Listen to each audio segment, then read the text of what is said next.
it's not even 20 minutes before a car pulls up and they want to do a drug transaction. And I'm like, I'm not doing the drug transaction. It's hot over here. It's all this stuff. I'm on that energy, you know?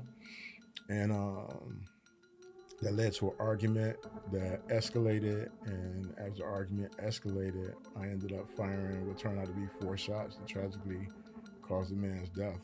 And, you know, it's there's a moment in that story I always think about where I turned to walk away. And I'm like, if I'd have just took one more step.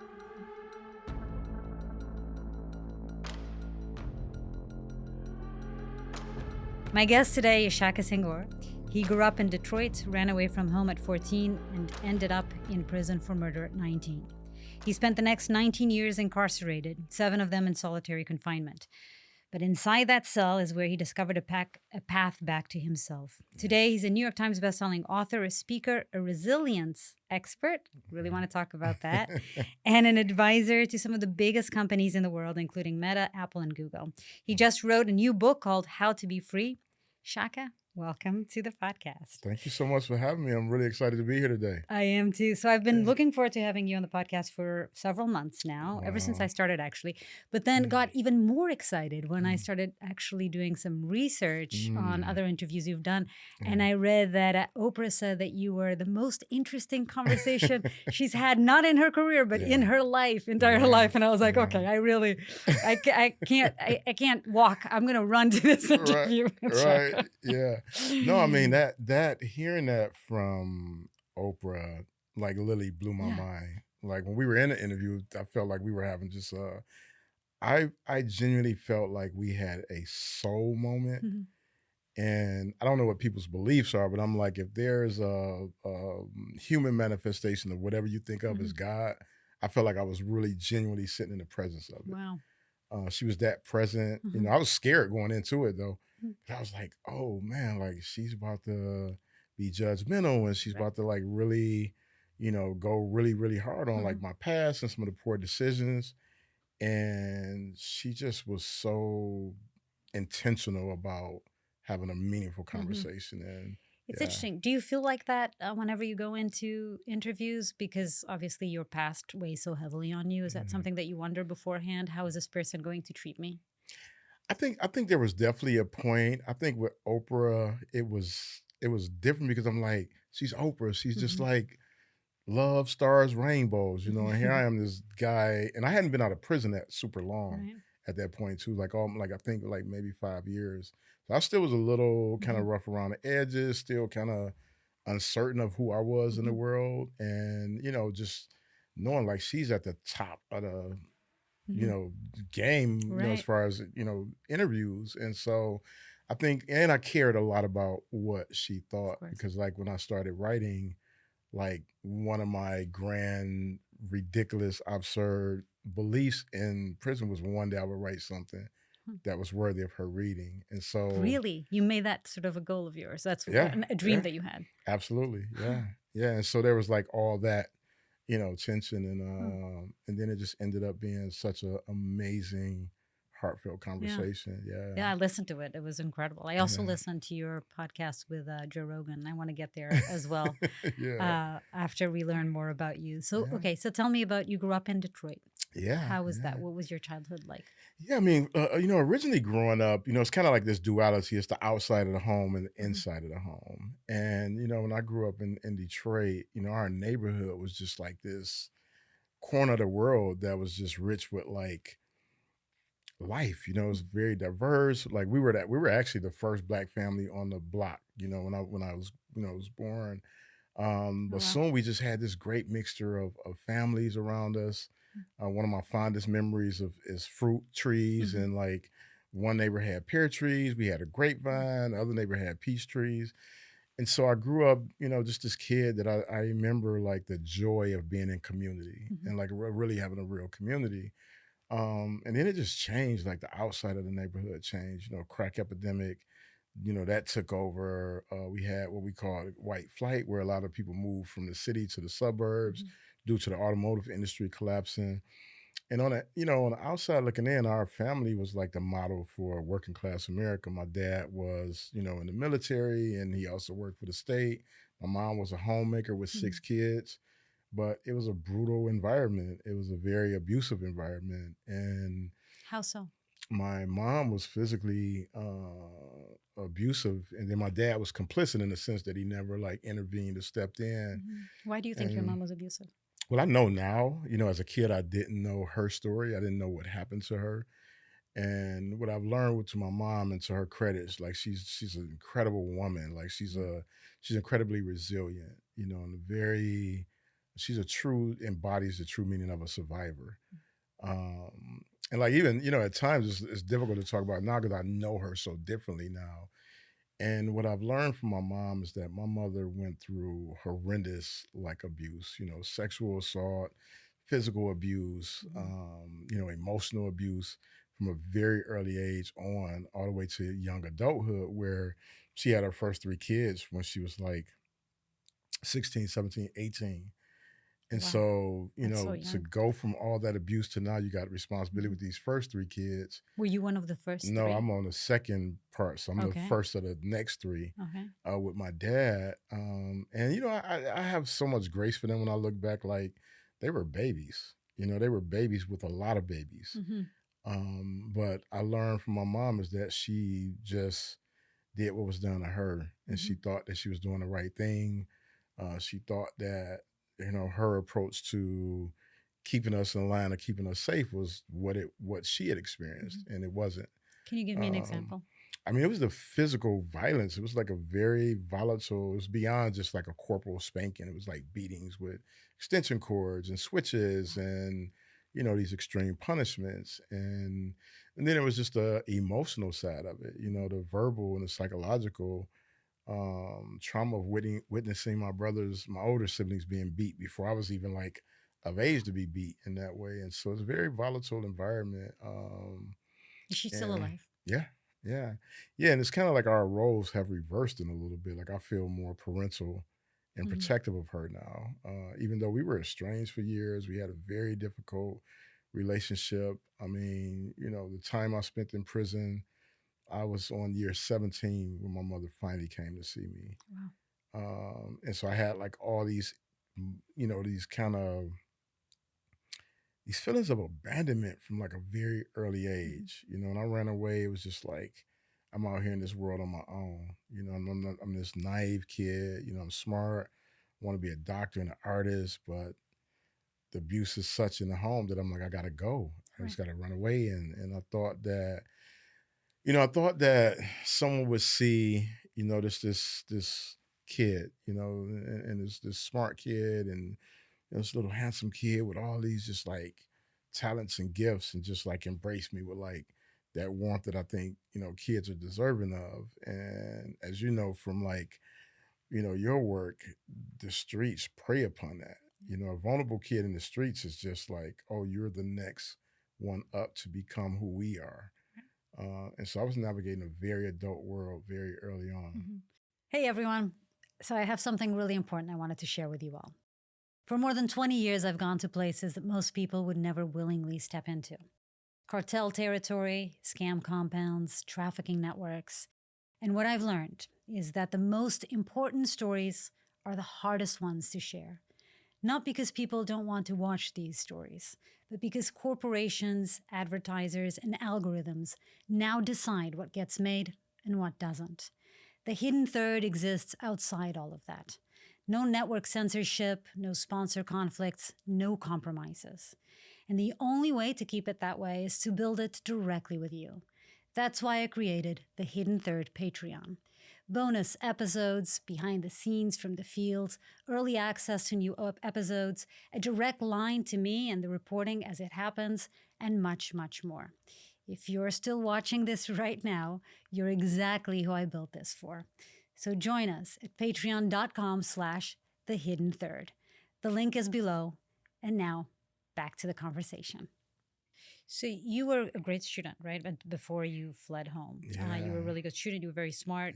Yeah. Do you did did teachers do you remember like teachers telling you and telling your parents this kid is really smart, you guys should pay Yeah. attention to, he has a bright future ahead of him? Was this something that was discussed? Yeah, absolutely. One of my fondest memories of my childhood is my parents.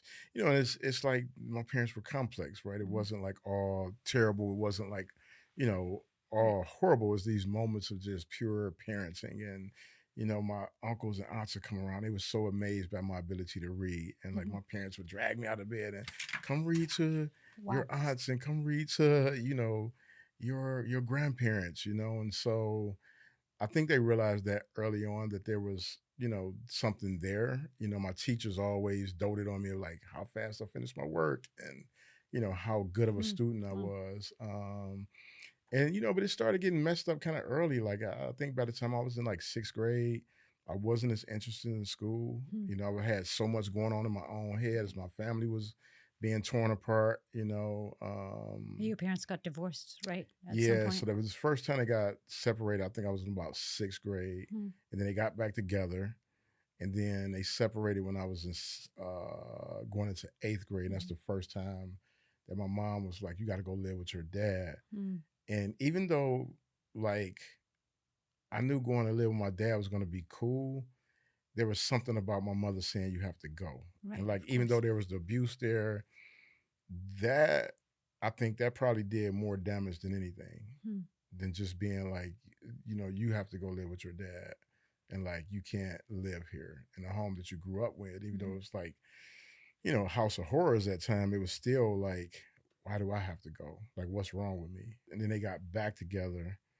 And then we were by that time, me and her was just in this space of like, you know, I was getting older. It's like you can't tell me anything. And so once it got to that point, I knew I was getting stronger, and I'm like, you can't hit me.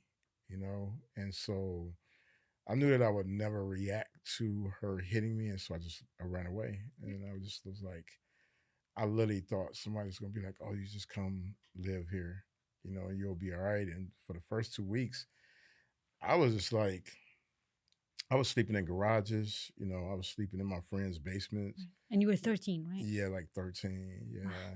And they would like sneak me food and we would go and hustle up at the grocery store and like somebody's coming out the grocery store with their bags. I'm like, hey, let me take your bags to your car and Mhm. they'll give me 50 cents. I'll go buy some cookies and, some bologna or whatever I could. And I mean, for 2 weeks, I was just bouncing around. And then this guy named Miko, he's since deceased, but I remember him pulling up on a block. He pulls up, he gets the cars, music is blaring, and everybody's like, "Oh, it's Miko." And he's recruiting. He's looking for guys to sell drugs. And I remember one of my friends was like, "Man, you should talk to Miko. You ain't got nowhere to go. He can like help you." And so we're talking. And he was like, "Yeah." He's like, "Guys, hop in the car." He's like, "Just come ride." And I remember he took me to Burger King. I Mm. always tell people that I got seduced into the drug because it really is. When you're a kid, it is a real seduction into this very adult world. Just like, hey, here, let's go get something to eat. What are you doing? Where do you got to go? I got somewhere for you. Mhm. Here, I can help you make money. I can help you, and all the other things are true, right? The Right. allure of it, the sense of being mesmerized, at that age, with the jury and the loud music and the cars and all the things like those things are real, Right. they're real lures, but there's a deeper thing that's really happens with these more seasoned guys is that they're Mm. convincing you that they really have your back. Right. So not only sort of the indirect allure, right? Of if I've heard this many times throughout Yeah. my life reporting in these worlds. This idea. I remember asking a guy here in LA who was a pimp, and I asked Mm, him, "How did you become a pimp?" He was like, "Look, I grew up in a neighborhood where the people that were bringing back were driving in with the nice cars and were bringing back food and expensive items for their families." We're the pimps. yeah. So when in my neighborhood, we didn't want to be doctors or lawyers. We wanted to be pimps because that's the way that we could provide for our families. And so that's sort of the indirect, right? Yeah. Lure to Yeah. that world. But in your case, and in many cases, it's also a direct lure, right? Where people actually like, what's his name? Who's Miko. Miko? Yeah, Where Miko yeah, actually approached you directly and yeah, started trying to get you into the trade. yeah. Yeah, and I mean, this was the beginning of crack cocaine, like even Mhm. penetrating the Midwest. At 13, I have no idea what was there before, what was there after. But that was beginning of that world where these young guys were being recruited. A lot of my friends ended up in that culture. A lot of Mhm. us ended up addicted to crack cocaine at a Mhm. very early age. I think all of us went to prison. Wow. Most of us have been shot on Mhm. multiple occasions. So yeah, it's a very, that I think about that often when I think about my neighborhood, like what happened, Mhm. and how devastating it was to like, we had at some point, where at one point we had dreams, we wanted to be doctors and we wanted to be, these other, things, dentists and all the things people would come to career day and tell us about, but it just didn't seem accessible. Mhm. And so what was accessible in a moment of just hurt was like somebody saying, "Hey, here I accept you, and Right. not only do I accept you, I'll help you." Right. Yeah, I'll take Yeah, you in, yeah, and I'll find a way for you to survive. yeah. Can I ask you a question? Why did you want to be a doctor when you were young? Yeah. So when I first started thinking about it as I got older, I was doing a lot of journaling, Mm. and I was asking myself these really tough questions of like, what was it that made me want to be a doctor, so because I always had this kind of duality of like doctor and artist, like Hmm. those are two things. And the art, that was just the pure nature of who I knew I was. Mm. Being a doctor, I felt like it would make my mother treat me nice Mm. Because you. because she was always nice whenever we went to the doctor. It was just this whole switch of a person that I would see whenever there was we had to go to the hospital or yeah. And so I'm like, if I become that, then maybe, just maybe she'll treat me nice, Right, she will and respect so you. yeah. And Wow. so that became like the story that I would tell over and over. It's like, yeah, I want to be a doctor. I'm gonna grow up and I'm gonna be a doctor. And really I wanted to be an artist. Like that was Mhm. my true calling. Wow, Yeah. it's fascinating. I say this a lot. I think about this a lot when people ask me why I wanted to become a journalist as Yeah. well. And so much of what we become is because of what the relationship we have with our parents, right? Mm, And I think for daughters, they always want, or in my case, for sure, I wanted to impress my father, right? And he was mm, very knowledgeable. He was a man that was always reading books and had a lot of yeah, knowledge about what was happening around the world. yeah, So me being a journalist was part of this, right? I wanted mm, to have that knowledge and be able to know all the things yeah, and impress him. mm, It's very much part of why I wanted to become a journalist. So it's so yeah, interesting that you said that in yeah, your case, like yeah. what Do you you. still feel like that? Does that still? Well, now I have a very different relationship with my father. He actually lives with us. He Mm, moved to the U.S. a few years ago, mm, and lives with me. Yeah, I think I'm still happy when I impress him, yeah, yeah, but I yeah. impress him a lot more often now, which is good. I'm doing something Right, good, right? right, right. Yeah, it's really Yeah, fascinating. yeah, And so you went to the Burger King with yeah, him, and yeah, that day, and then so he offered you a job selling yeah, drugs, selling yeah, crack at the time. yeah. Were you addicted to crack at the time? Did you use crack too as I well? eventually became addicted. Like shortly into my career, again, it was like, so there was Miko, and then there was these other guys who were also selling drugs for him because Mhm. he was basically assembling in a company. And all of us played different roles within the company, and it was like the starting space Mm. was working in a house. That was the starting spot, right? You work in, you sell. This the door to door. This is you're dealing with everybody, all the addicts. You're dealing with all the crazy. Mhm. And I mean, I came into a like a high level crazy world. Like I had never shot a gun, and next thing you know, I got a sawed off shotgun in my hand, and they're just telling me if somebody breaks in, you just push this latch and you just shoot. Whoa. And so hanging out there with the older guys, it went from like they were getting high and they were smoking lace joints. So they would crush the rocks up and lace the joints and smoke it. And they just I didn't realize they were doing it behind Miko's back because they made it seem like nothing was wrong Mm. with it. That it was just like normal. It was just cool. It was just like, this is what we do. And so early on, it was like it went from that to like, yo, you hit this, And I'm like, no, I didn't even smoke weed at the time. Mhm. You know, I didn't even smoke cigarettes really, you know. So it was Oh my just God. the pressure of that, being around it, you know, I would say influence more than pressure. Right. Um, and next thing you know, I started smoking these crack laced joints, and it went from like I'm making all this money to like now I'm spending the money I make. It's an infinite chase to be high. Like Mhm. it's not like, you know, you drink a bottle of liquor and you're drunk, and you go to sleep. It's like as long as you're awake, you're chasing it. You're Mhm. chasing it, right? So you just start to burn through cash relatively fast. And you know, at that age, I went from messing up my own money to now I'm messing up Miko's money. Mhm. And I remember one time I like messed up all the money. I smoked up all the money. Me and this motley crew of older guys, and then they kind Mhm. of They left. left, right? Yeah. And Miko and these three guys, they came and they literally beat me like to within an inch of my life. Wow. And I just was like, you know, I'm trying to fight these grown men.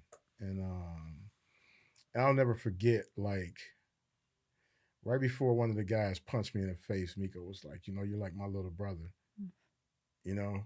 And like one of his henchmen just like literally a grown man like literally Mhm. punched me in the face. Wow. And so they beat me, and we were selling out of a this was another duplex. And I remember there's a young woman who lived upstairs. She had a little boy. You know, back then she seemed like a really, really grown woman because, you know, I'm like 13, 14 at this time. And she had a kid, you know, and but she really was, you know, probably young, you know, young 20s, whatever. But I remember she came downstairs. I was still laying on the floor. And I remember her just like getting a towel, wiping my face, and just being like, why are you like here with these guys? Like they don't care about you. Mhm. And all I could think about is this guy was like, you're like my little brother as they're like beating the shit out of me, you know? Oh. And so that's the brutality of that. It's just that world. It's just like a very cutthroat, very disposable world. I mean, you know, obviously I've done a lot of time in solitary. Um, there's moments from that part of my life that are just was so isolating, like so just like these guys could have killed me, Mhm. you know. And I don't know if they were practicing restraint. You know, I don't know. You know, I was a kid. You know, every punch from a grown man felt like Yeah. they're trying to kill you. You know, and despite that, I continued on in the culture.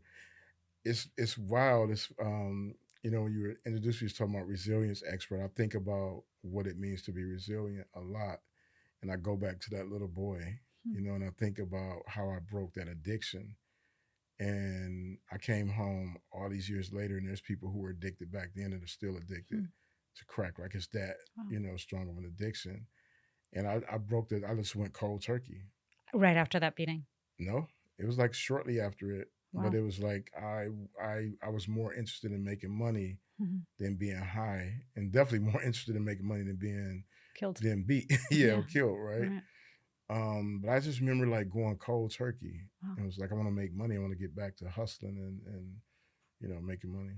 Did you realize that? Do you think you realized at the time that that was a really hard thing you were able to pull off? I didn't.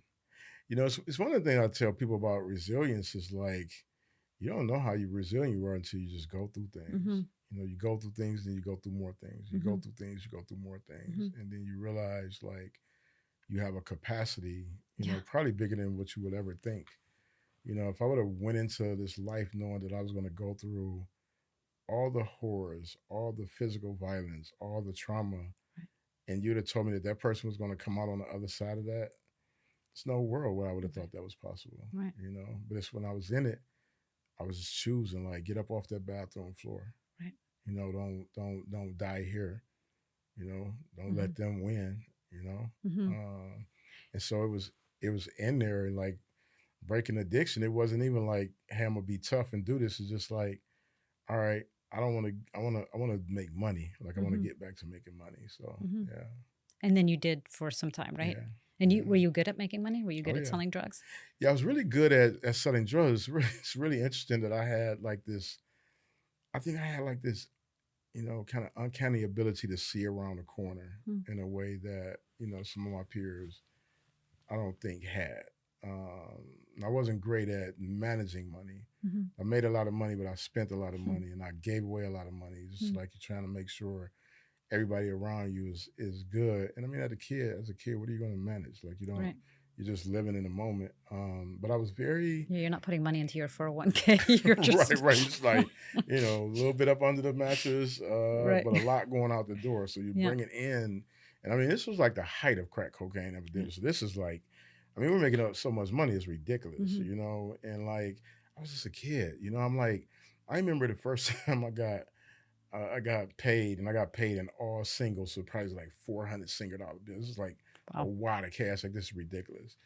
And I go down to this grocery store, and I just started buying all this cereal, and it was like so ridiculous. Like I laugh about it now, but it was like, what else is a kid going to do with a bunch of money Oh wow. Then other buy than buy cereal. cereal? And I bought like cereal, and then I was like, I bought chocolate milk and strawberry milk. It was just Wow. ridiculous, right?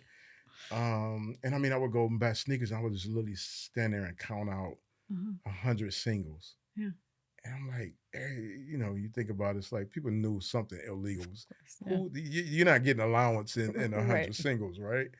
But there were things about how we sold drugs that I was able to figure out relatively quickly. Like, so Mm. like, I remember we pulled up one day, and it's just line wrapped around the side of the house coming out onto the sidewalk. And I'm like, it's very obvious we're doing something illegal here, because Mm. these people, it's not like kids will come and buy candy before school. They'll come in, you got people who sell meals out their home. They might set them out the side door. I'm like, none of these people in this line look like they're buying They're any of buying these candy. things. Right? Right. They look like they are going through they've been through the ringer. Like Right. they want Right. something different. Right. And I remember just telling Miko, I was like, we're definitely going to jail if we don't move this traffic inside the house. Huh. And so the reason that the traffic was going around is because we had an armor guard gate, like right at the door. And I was like, what if we move the gate up between the basement and the kitchen and allow them to walk freely in, but they can only go down the basement. Hmm. And then you can wind that traffic down, and then nobody can see all Wow. these people. And then I realized like whenever people hung out, they spent more money. Hmm. So we started letting them actually get high in the basement. Huh. And so we would I would just go down there and watch I would just watch people like literally smoke their whole paycheck. Wow. And I would just sit there like a bartender just selling crack. And I learned how to cook crack down there. I learned how to take the remnants of crack, like the crumbs, and recook it. I would watch these people, like when they would smoke the crack through their pipes, it builds up an oil residue.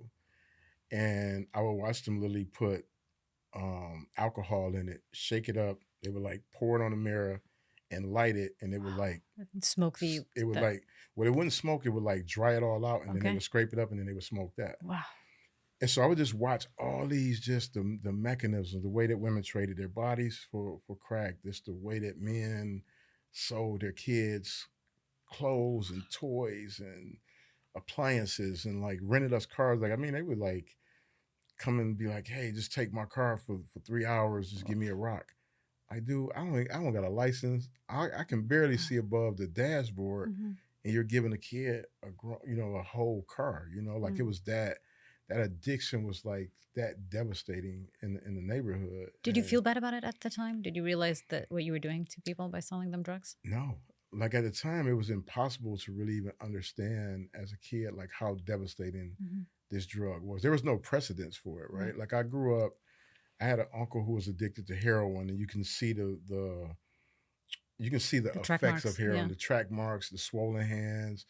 And so we had heard, we would just hear the stories of like, Mhm. oh, if a person has really fat hands, they do heroin. And so there was at least some kind of baseline understanding that this thing is like wrong. Hmm.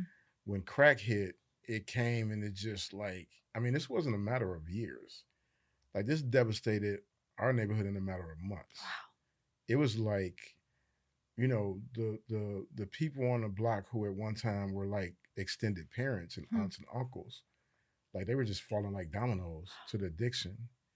And so women who went from being like aunts to like selling their bodies, or offering their bodies, to us as kids. Wow. Um, that world was the world is was a cruel Oh, it's just world it's that like I a was just like, descent into yeah, right yeah, inhumanity, a yeah, descent into hell. yeah. Mm. Yes, I mean it's nothing like it. I think the closest we're seeing is probably what's happening with fentanyl now, Right, where it's like a plague. You think of like how one drug can wipe out a whole community. right. I mean, certainly on the streets of Kensington Yeah, in Philadelphia, that's what you're seeing right now. yeah, I've filmed there, and it was one of the most depressing things I've ever seen in my yeah, entire life. yeah, People bent over like yeah, zombies. mm, Yeah, just a yeah. horrible scenario. Yeah. Did your parents at the time know that what you were doing, that you were selling drugs? So my dad, I remember one time, one of the older homies, he came, he's like, man, your dad outside looking for you, and I think they knew, but I don't even think. I mean, crack was so new. I don't even think they realized Mm-hmm. like what they were up against Hmm. in that culture. And I mean, there was moments where they were like, try to get me to come home, and I was in the streets. I was just like I had experienced agency. I had experienced like the sense of independence that come with money. I'm sure I made more money than my parents had probably ever seen in their life, and like it's hard to pull that back once you've Hmm. had that exposure. And there was a period where I remember my older brother, me and my older brother, we were staying together on the east side, and we were staying together. We were selling drugs together. And he got arrested, and he was on parole, and he went back to prison in Illinois. And so now I got the house. It's just me, and I'm like, it's so ridiculous. It's a house full of teenagers every day. We're like hustling, getting high, drinking, partying. And my other brother, it's my second oldest brother, he came over one day and he's like, man, you can't stay here by yourself. Like clearly you don't have this, you out of control over here, Yeah, yeah. And he was like, you should think about going home with daddy. He's like, just call pops and tell him to come home. And so I went home. This was at this time my dad and my stepmom, they were living together. Hmm. I was about 15, and I went home, and my dad enrolled me into Cooley High School. Hmm. And initially, part of me wanted a fresh start. Part of me really wanted to be a kid again. Um, and I really tried. I really tried for like that first part of like going home, like going to school somewhat, and like being in class. But I felt like an alien. I felt like the stuff that kids my age were talking about wasn't relatable. They were still, you know, watching comics, and they were being kids, Yeah. and like I was thinking about grown women and hustling and Mhm. money, and like I couldn't deal with like an allowance. I'm getting like $15, $20 every 2 weeks, where I went from making 1,500 a day and just Right. being able to do what I want to do. And so that led to like tension in the household, tension in school, me not wanting to go to school, half going to school. And then there was just other tensions at home, with I think because of my exposure to high levels, of street Mhm. life, it was just hard for me to follow rules and listen and integrate. And I felt myself becoming isolated from the household. Mhm. The one anchor was me and my stepsister. We had a great relationship. We were Hmm. cool. So I could talk to her about stuff, but eventually I left and was back to the streets. Oh. Yeah. And then something happened. Yeah. Yeah. I got back in that world. And a couple of years in, I got shot multiple times. What led And to the shooting? it was an argument. This is wild because I used to describe it as this. I was dating this woman before I got arrested when I was about 16. Mhm. But at 16, you can't date a grown woman. Um, just, in the hood, that's what we was like, oh, this is my lady. But I remember getting out of How old was she? juvie. She was like in her 20s, like probably 23, Okay. 24 somewhere. Um, and when I was in juvie, we was writing this, yeah, when you come home, it'll be this or that. And I came home, and like she had moved on. And we ran into each other at the store, and we got into this big argument. Mhm. And she told her I guess her new boyfriend, and he was an adult, and he just pulled up on the block, and me and my guy we were standing out there just chopping up, talking. And he said something, I said something back. I'm like, what's up? Get out of the fight or whatever. And he just pulled out a gun and started shooting. Yeah, and he shot me 3 times. Where? So twice in the leg, once in the foot, Hmm. and then he pulled off, and that was like that was one of the moments where I'm like, I had been exposed to so much gun violence, like, but that was the first time I got shot. I was actually in the car with my brother when he got shot. Hmm. Before that? Yeah, yes. When I was 16, I was in the car with my Wow. brother. He got shot. Then I got shot. My older brother got shot in the neck by my other brother. So I had been exposed to like high levels of like gun violence, like very early on, and but getting like actually shot over something that was super trivial, and two things happened. I didn't really see this guy's face because he was literally just pulled up, and he was in the car, and it was like we're just exchanging words, and it's like everything's happening so fast before he's pulled out the gun and shooting, and I went to the hospital, and they pulled 2 bullets out, and they left 1 bullet in, and In your leg? in my foot. So I have 1 bullet. The I foot still one have a bullet stays? in my It's still there. foot. Wow. Yeah, yeah. Who took you to the hospital? My friend, because the ambulance didn't come. So I was just like sit on the porch bleeding, and we was like waiting and waiting for the ambulance, and then he's like, man, I'm gonna just take you, because he had got shot the year prior in a situation where his other friend got murdered. So he already kind of knew like how to mitigate the pain and all that. He's just telling me what to do, like hold your leg like this and just like breathe, and this guy was 18 taking me to the hospital. Wow. Back then we felt so grown, and like now as a mentor, I see I see these little 18-year-old babies. Oh my God. Yeah. I I'm the mother of a 15-year-old, so everything Yeah, you're saying yeah, is crazy to me. yeah. I actually Thinking just about it. recently got a photo of the night before I got shot, Mhm. and like I just at times I stare at that photo, and I'm like, that's a baby. Mhm. In my mind, I was like a gangster. I'm like, Mhm. I'm on the streets. I had been in the streets at that point for like 4 years Right. on and off. So I had dealt with all the things, but you think about like how much trauma my body had experienced by the time I was Already. 17, Yeah. It's crazy. and yeah. When you were shot, what was going through your mind? Were you, and I mean, you were seeing the blood coming out of your leg. This is the Yeah, first time that yeah, it was 3 shots. Were you thinking I might yeah. die? This might be the end? I think when the first bullets hit me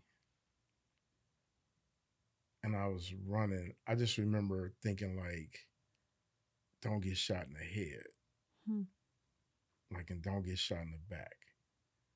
And so I just remember like zigzagging, all the things that we, had talked about in the hood of like, if this happened, this is what you do, etc. So my I was like Liddy in this kind of like Hmm. you know, Right. Autopilot kind of. autopilot, Yeah. like, get out of the situation.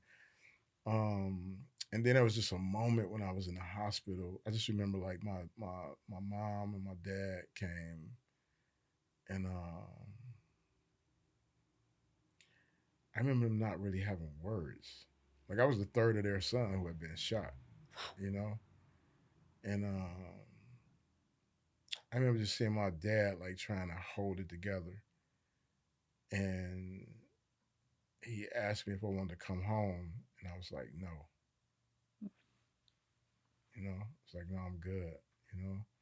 And then I remember the police coming in. It was like, who shot you? I'm like, I don't know.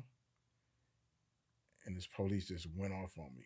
Like, that's what's wrong with y'all. Like, nah, like nobody want to talk when you get shot. And I just remember just looking at him like in my mind, I'm like, if I know I'm getting revenge, so I'm not telling you whether if whoever it is, like it don't even matter. Like I got to get back. I got to get my leg back. You know. And you were planning for revenge? You thought you wanted Oh, to go back? absolutely. Yeah. No, I was instantaneously. I'm like, I gotta find this guy. Hmm. I gotta find this guy. Like this guy can't just be floating around. And he shot me. What if he come back? Go if you knew then what you know now, Mhm. how would you have reacted in that situation when the police came? I would have probably tried to see a therapist or a social worker. Um, like that's what I think would have been the most helpful thing. I don't think it would have been anything that the police could have really did to like help me. Would you You have know, given him a name, you think, or no, do you think that wouldn't have helped anything? no, I was like so. I mean, that was ingrained in me from like so early on. Of Right. like the streets are the streets, and you live within the boundaries of that world. I can never honestly tell a kid that's in Mm. that world. Like literally, I can never tell a kid in that world to like if you live in that world, you have to be willing to play by the rules, and Mm. they're tough rules. You know, it's sad. It's sad that we live in a world where we have to think about talking to a young kid about what do you do if this thing happens. So, I mean, I've had young men in my family been shot since I've been home. I think Um, it's what you're saying. It's in many ways, if the system has failed you, why should you trust the system, right? If none yeah, of these people are here to protect us um, or care about us, why yeah, should we then trust that they ever will?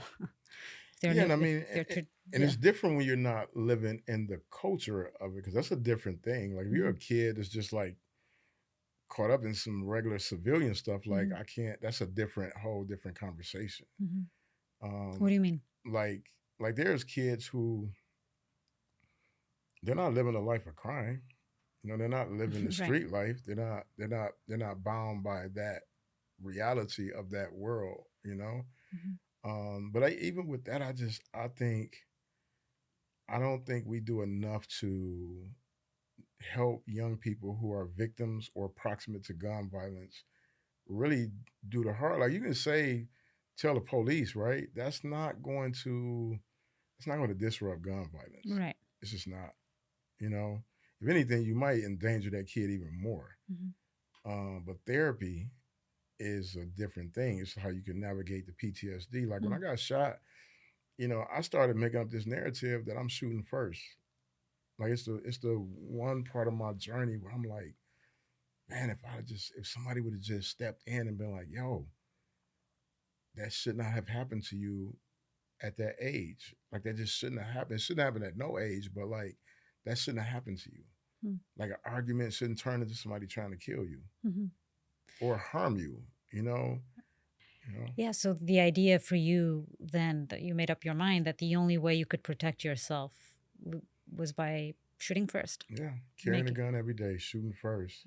Like there's a part about the night that I committed the murder that a lot of people they don't even know what was happening like around that night.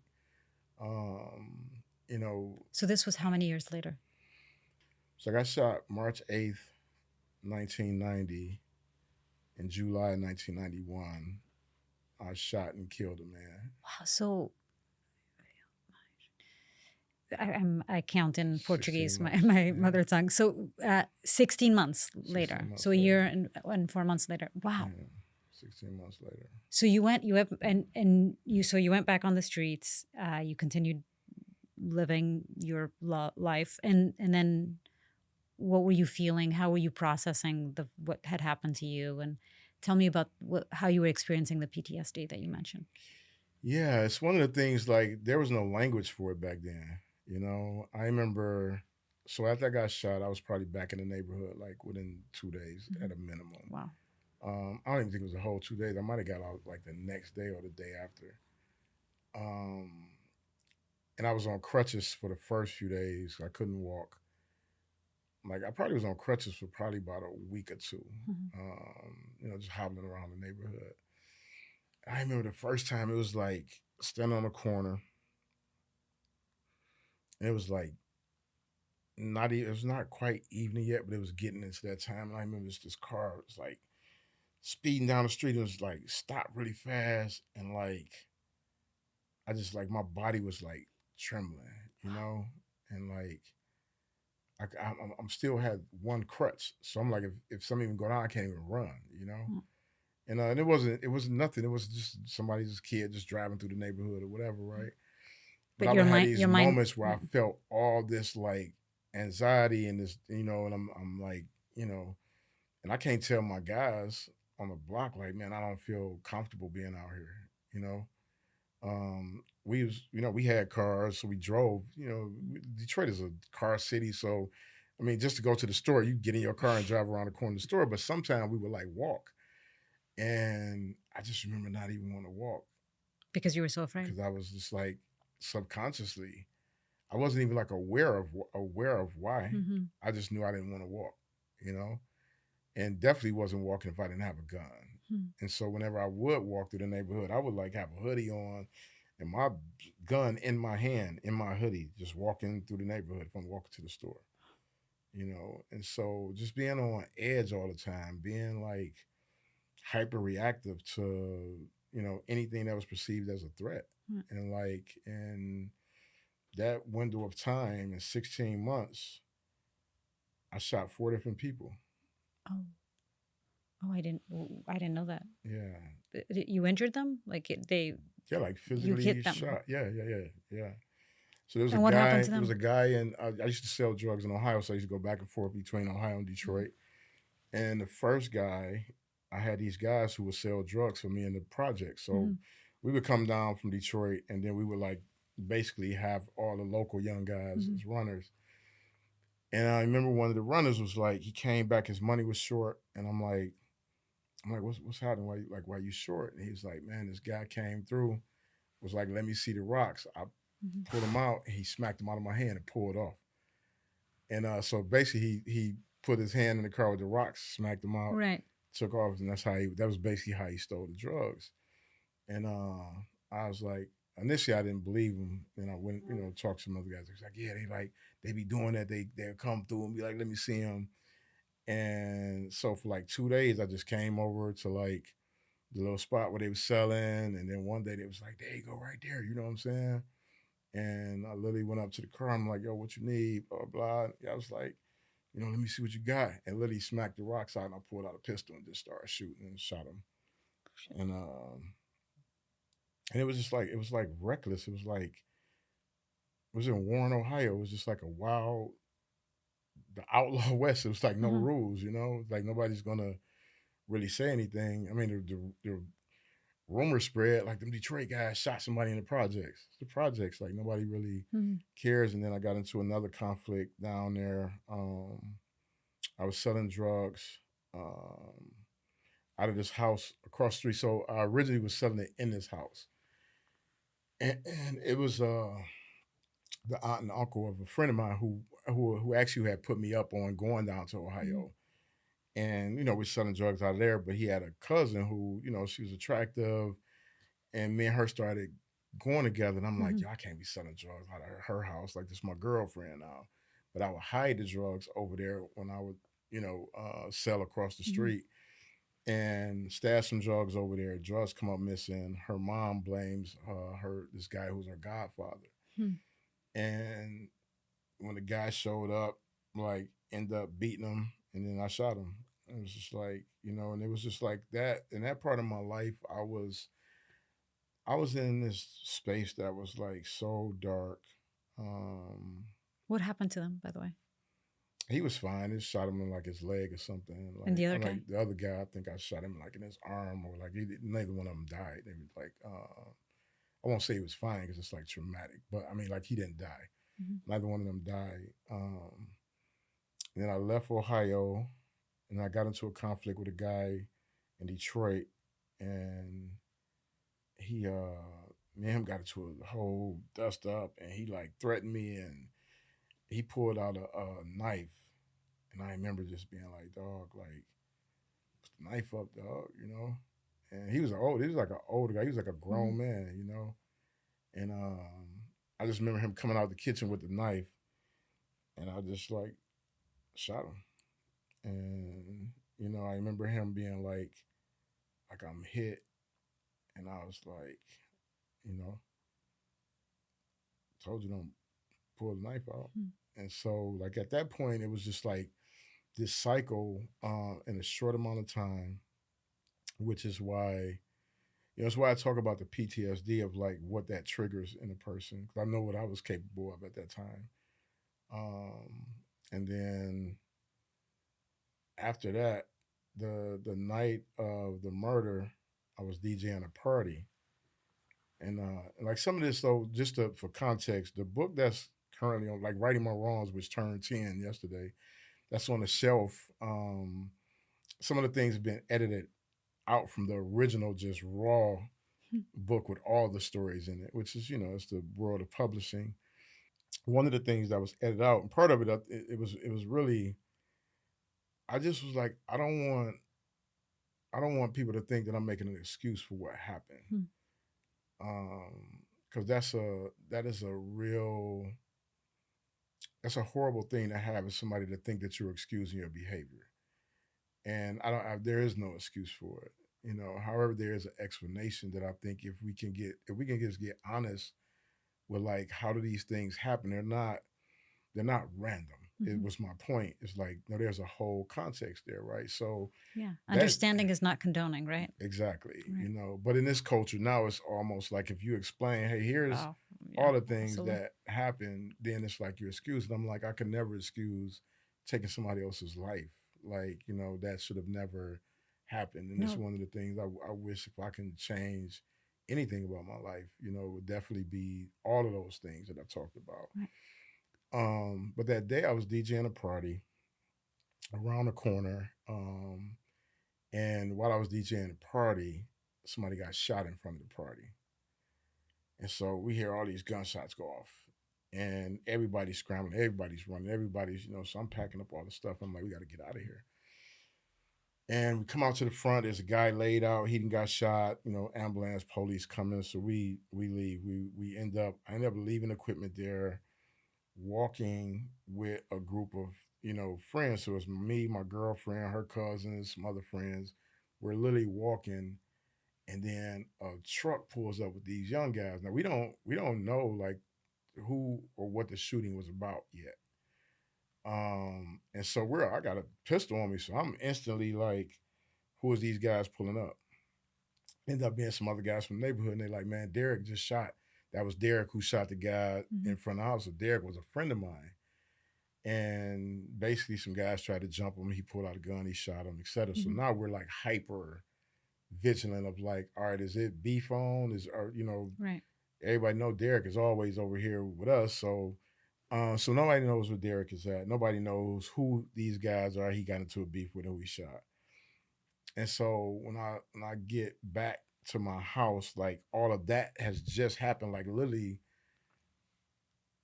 it's not even 20 minutes Mhm. before a car pulls up and they want to do a drug transaction. And I'm like, I'm not doing the drug transaction. It's hot over here. It's all this stuff. I'm on that energy. And that led to an argument that escalated. And as the argument escalated, I ended up firing what turned out to be 4 shots that tragically caused the man's death. And it's there's a moment in that story I always think about where I turned to walk away. And I'm like, if I'd have just took one more step, you Because you know, did turn to walk away. I did. But then I turned back around and fired those shots. And it's tough to even at this stage of my life, it's like the other part of my life is way more interesting than my past, but I know how important it is for people to understand the context and the contours of these stories. It's the only way you can really deal with gun violence in the real way is you got to get to the real stories Yeah. and you got to get to the truth. And, sadly, it takes, some of us who have accomplished a lot and who have overcome so many different things that now people will actually listen to us.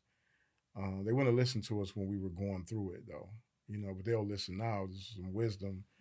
But it's the only reason that I even talk about it. And, I'm getting to a point where I'm like, I don't, I think I feel like I've put enough of that out in the world for people to kind of dissect it and figure it out. But I just see these kids who are hurt, and these kids who are navigating something that unless you've been through it, you can't understand it. You Mhm. can't understand why a 13-year-old, 14-year-old, kid will carry a gun every day. You can't unless you've been in their shoes, and you ask anybody who gets shot and doesn't get therapy, safety is what you want, and sometimes that safety is like if I got the gun in my hand, you know, um, and it's tough. Like it's a tough thing to like, it's like that. In a matter of seconds, somebody can attempt to take your life. Or you can Yeah, or you take can take somebody else's somebody life. else's life, and when you're living in that and you don't have language for it, you don't have spaces to talk about it.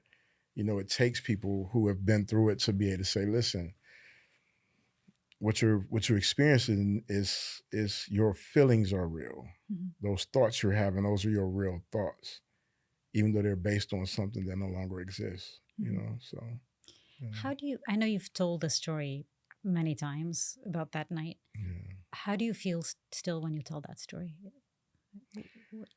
It's it's far and few in between when I tell it in detail. So, sitting here now, sometimes it's like angry, it's anger there. It's like, man, that didn't have to, my life did not have to become a life that caused that much devastation and harm.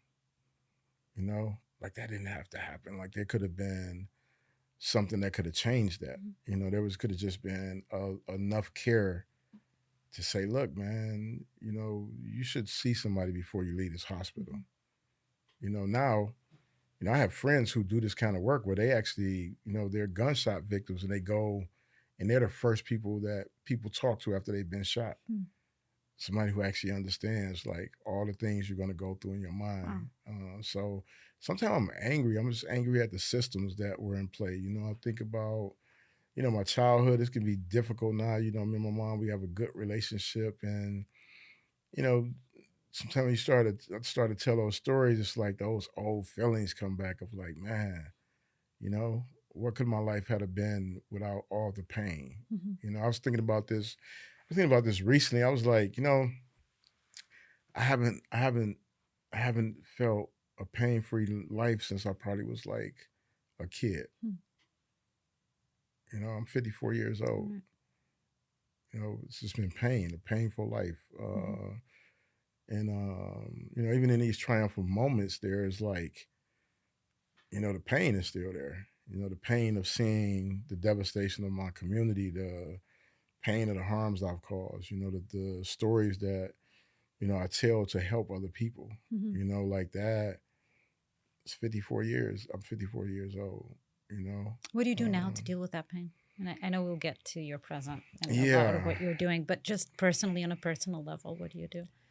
Yeah, writing has been my probably superpower or super medicine, so to Mhm. speak, is writing through the feelings and just like writing through the isolated moments, caring for others, mentoring Mhm. and like really, you know, trusting that the work that I do makes a difference in some young person's life Mhm. and that prevents them from like going down that path. The Mhm. work that I've done to make sure that policymakers and decision makers they see like, listen, we have to have the will to fix it, but we can fix it. Yeah. So that ability to pour into other people is a healing part of my journey, and Right. it's like I'm most happy when I'm like writing, creating, and spending time with good people. Is there a part of you when you talk about your suffering and you obviously so much of your suffering led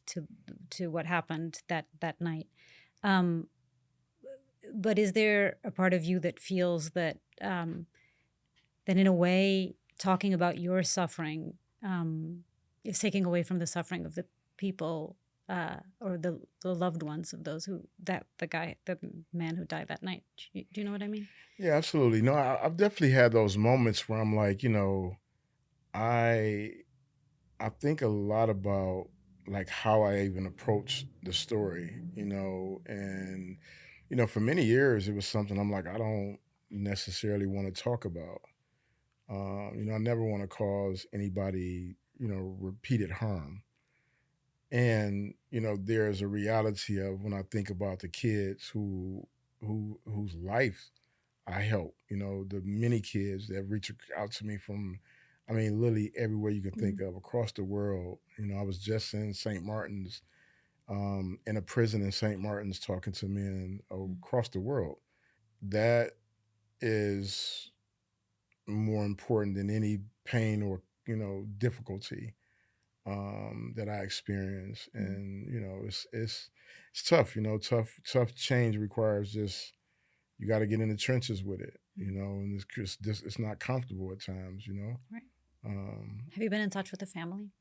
I've been sued by the family. You've been sued by them Yeah, for telling the story, or for yeah, for writing a story. really? And yeah, and I navigated the lawsuit, and the judge was like, he has a right to tell his Long side of the story. story. Hmm. But what actually happened is that, I originally self-published Writing My Wrongs, and the book had been out for 3 years. And when it became an official, big publisher put it out, I did that interview with Oprah, and the family saw that interview, and they Mm. decided to sue me Mm. in that moment, because if you're on Oprah, the assumption is that you're making a lot of money, and Right. it's a big thing. And it was heartbreaking, because I had talked to one of the family members, who I won't say which one, like before the lawsuit, and they said to me that they were proud of the work I was doing with kids in Detroit at the time. At the time, I had two high schools in Detroit that I mentored at. When I did the Oprah interview, on the interview, you'll see we're actually at the school Hmm. where I mentor at.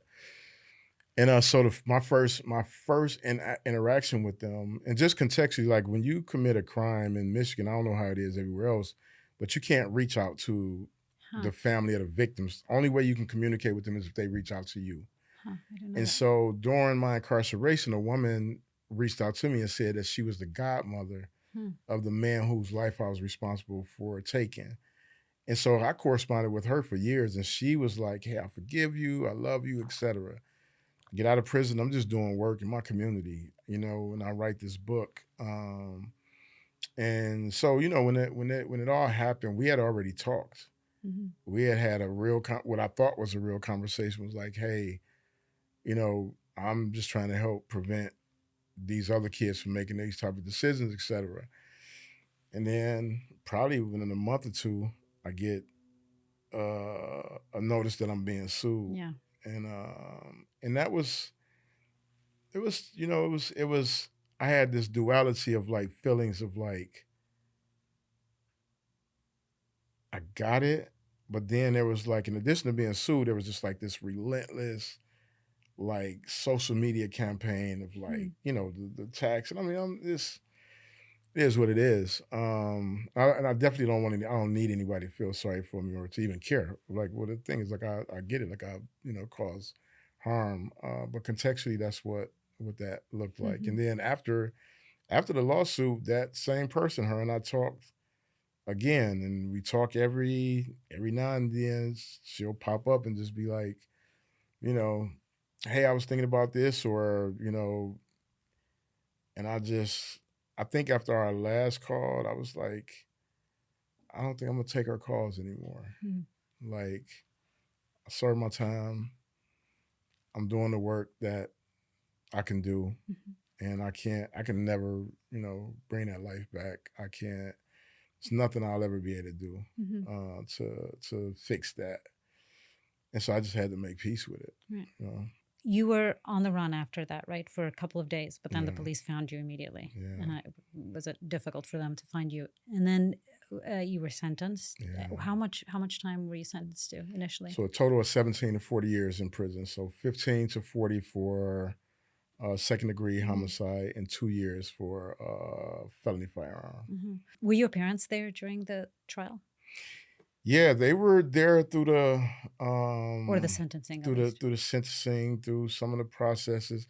It's this wild thing. Like, honestly, some of that stuff is a blur to me. Hmm. You know, I think my initial reaction with my parents was to kind of, especially like with my dad, was to kind of resist his desire to like step in. I was just like, I made the decision. I gotta figure Mhm. this out. Um, but they were there through some of the process, that part. And then during my incarceration, my dad was probably the, well, not even probably, my dad was the most consistent family member Hmm. to be there throughout my Hmm. incarceration. Was that surprising to you, or was that something you expected? I honestly,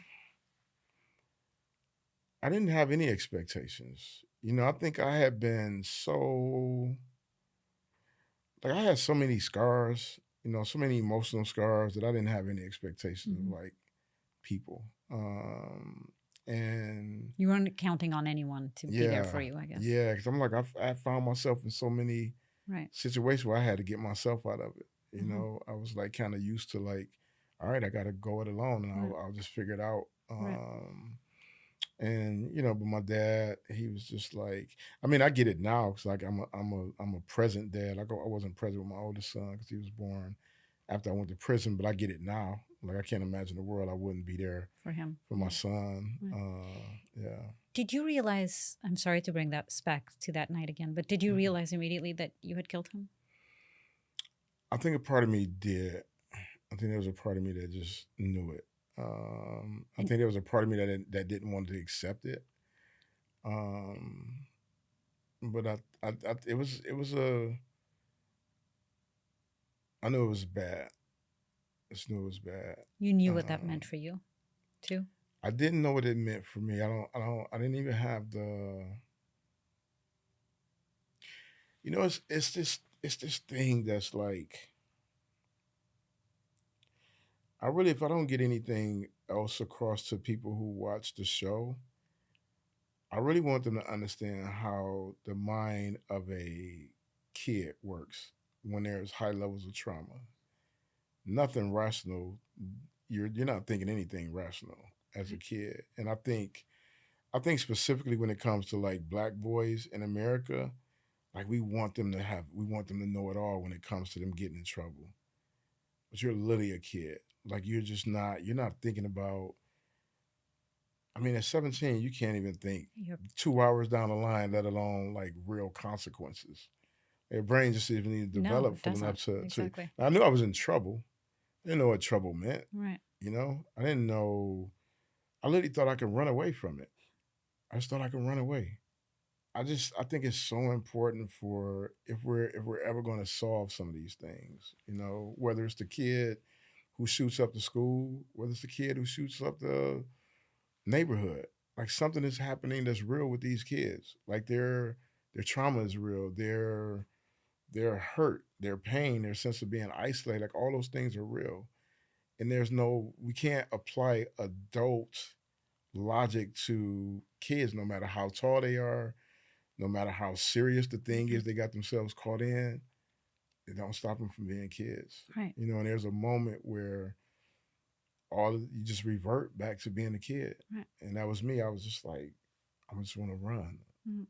I want to run. Right. I want to deal with this. Yeah, I think the initial instinct immediately, if you murdered somebody, or is it you should this person should just go to prison for the rest of her life, Yeah. or go on death row. Yeah. And I think judge that sort of judgment has never helped anyone. Yeah. And if you really want to prevent violence, you really truly have to try to understand what leads to that Yeah. violence. Yeah. And I think that there's a lack of will sometimes, because people think that that's being soft on crime, Yeah. or that that's being weak if you Yeah. try to understand, or if you give people the grace to try to understand where they came from, right? Yeah. That they're giving more than they respect, than than you should, than they're owed, Yeah. I think than that's, they deserve, I yeah. guess. I mean, we live in such a punitive society, right? I think the problem with America is that we're intellectually lazy. Mhm. We don't want to call things like you just think about this, right? So the level of gun violence in the inner city is unbelievable. I know this without question. that if these were young white boys who were getting killed in America, we would have had a solution already. I can guarantee you. Like Mhm. I don't think there's one politician that could sit across from me and would not say the same Mhm. thing. I think they would tell their constituents something else different, Mhm. that these thugs in these inner cities need to be stopped. And the reason that I know that we would treat it different is I seen the difference between what happens with crack cocaine and fentanyl Yeah, I was going and to mention that opioids. exactly. Yeah. Like I see it. I Right. see that now we're treating addiction as what it really is. It's an illness. It wasn't the reality when I was growing up in the Mm. crack cocaine trade. Right. They saw You it. know? People would say it Yeah. was a choice, that you were Yeah. doing it because you wanted Yeah. to You do just it, want to right? get high. You want to do it. Right. Yeah. So if we can't be honest about that, Right. like we can't fix it. Mhm. If we can't be honest about what happens when these kids shoot up these schools, Mhm. that's a real thing, how do you fix it? How do you fix it? Right. And so I just think we're not great at being like honest. I think that's one of our hardest things. Like we're just so fragile. Mhm. You say race and everybody just falls apart. Mhm. And so I just hope people really understand that these are kids in Mhm. this world. It doesn't excuse the behavior, Mhm. but it actually helps us start to thinking like, what are the real Yeah, solutions? Like, exactly. yeah, Exactly. It doesn't excuse the behavior, but yeah, it might prevent more violence if you absolutely, understand where yeah, it's coming from. yeah. Yeah. And you just get to put the support in place for people. Like, Yeah. like most adults couldn't deal with the things that I dealt with as a child. Mhm. Like I promise you, like that would be very hard for an adult to Mhm. reconcile a lot of the things that I've had to reconcile on my own as Mhm. a child. Mhm. So you think about what these kids are navigating this very different world. Right. Yeah, And then, okay, so then you were sentenced, you go yeah. into prison. What was that like? I went into prison. I was very rebellious early on. I got in all type of trouble. Mm. I was just this hurt, angry kid, and I went in rebelling, got into type of trouble. I tried to escape county jail, got caught. We ended up not getting another case because nobody would snitch. Mhm. But somebody snitched on us, but when they got all of the guys who actually did it, they couldn't prove it, Mhm. and so none of us was willing to like Right. tell. It was the most ridiculous.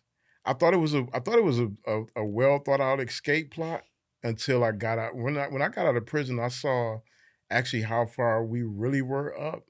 I was like, oh, we definitely is going to be dead. I would have probably been dead because I was going out first. Wait, were you supposed to jump from a window, or what was Yeah, supposed but to we were happen? supposed to rappel down, rappel down. So With what? With like basically, prison sheets? yeah, yeah. So what happened was we was in the county jail, Yeah. and every time they would bring sheets, we would always just get extras. Mhm.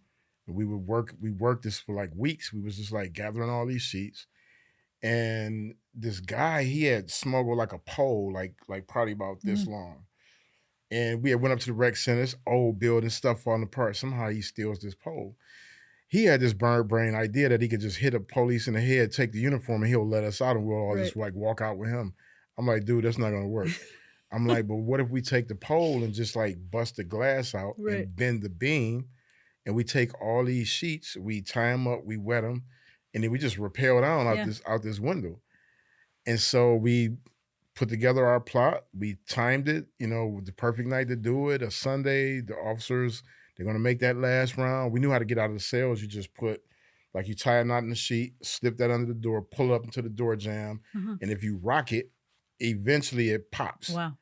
And then you're like out in the main Uh-huh. the day room. And so that's what we did. We got out and we like started punching this window out, and we were like getting through the window. And we had started working on bending the beam. What we didn't realize was that thing had reinforced beams inside it. Oh my. So it was like literally impossible to like really bend. But while we were doing it, we thought we were making some way. Actually, we were really denting the encasing. And so I remember like trying to get out, and then all of a sudden there was a spotlight up on the window, and a lady like on a bullhorn, like, "What are you doing?" Blah blah blah. Who And are the so idiots doing we this? didn't even we didn't even think that Oh, in the jail, they do a perimeter check in the car every night to make sure, like, we're just not, we're not even thinking at all, right? And so basically, we all run back in our cells. And it took them a while to figure out exactly which floor we're on, because they're coming from downstairs, and all they can see is like, okay, they know it's up Yeah. there, but they don't really know which cell block. When they get to the cell block, they open the doors and they're not messing around. They're snatching us out of bed, slamming us up on walls and blah blah. But what ended up happening is it was glass all over the floor from us breaking the window. In their rush to like pull us all out, now everybody has glass on their shoes. So all their evidence is like contaminated. But we believe this one guy who was supposed to went with us that didn't go was the person who told us. They literally got all of us who were part of the crew except for him. And so we was like, oh, he's the one turned us in. But they ended up putting us in solitary for like, a couple of weeks. I was down there for probably 2 weeks, but I was going back and forth to court to get sentenced. And then I went upstate to prison. So I came to prison with already like this horrible reputation of like escaping fights. And then I got in there and I was just so rebellious. I accumulated about 36 misconducts. For what? My first 5 years, everything: drug trafficking, dangerous contraband, assault on an inmate. I mean, you name it. I've always been fascinated by the contraband in prison. How did you get the drugs to come into prison? Was it the COs, the correctional officers? Sometimes family visits, members? different people on visits. What were you selling? Weed, just weed. Was it weed just was weed? my thing. Yeah. Weed was your thing, but there was other stuff. Oh, there yeah, was people got crack other and stuff. heroin Yeah, and all that yeah. stuff being sold as Anything well. that you can get on the streets, you get in prison. Right. And so, I mean, all the pipelines, just that stuff comes through. And what did you do with the money that you were making in there? Oh, sometimes I would send money home, but it was the means by which I took care of myself. So I would, buy whatever I needed to make it through my time, commissary, stamps, whatever favors you needed to get something fixed. It's like always accumulating cash. Sometimes I would do like money transfer. Like I've accumulated enough money, then your people send me. So like say you on a gambling table and you got, you down 100, you need $100. Oh, right. I got you. I'll give you You're the bank. $100. Yeah, I'm the bank. Oh, And then your family sends me 75 directly to my account. So I learned a lot about, so it's kind of like when I was in the streets hustling, I learned some very fundamentals about business. So I learned how to market, promote, build relationships. Like I'm masterful at networking. I learned all that in the streets. I learned how to run business in prison. I learned cash flow. I learned, inventory in a whole different way in prison from hustling on a prison yard. And it was like all these different transfers and, how I would run the cell blocks, I always say that I've met some of the most entrepreneurial people inside these black markets. That most of the time, if they would have been given a chance at actually working in the legal economy, they would be like CEOs and CFOs and whatnot. Yeah, and it's definitely, I think that, I even tell people with that scenario, like, because that is the narrative, is like most guys who hustle in the streets could make it in corporate. I don't believe that. Because like not everybody is a great hustler. Like not everybody like has like the higher level acumen of like how do you run a team, how do you manage people, how do you direct. Like those are I would say that's a minority. I will say most people who come from the streets probably have great intuition as salespeople. So I think most guys who ever hustled in the street, they'll beat any sales team you put up against. Like it wouldn't even be close. So you were making actual good money. Oh yeah. I was great. I was the ultimate hustler in prison. I had a sale for everything. Like it's like. Were you super respected inside? Oh, absolutely. Yeah. And then what led to the solitary confinement?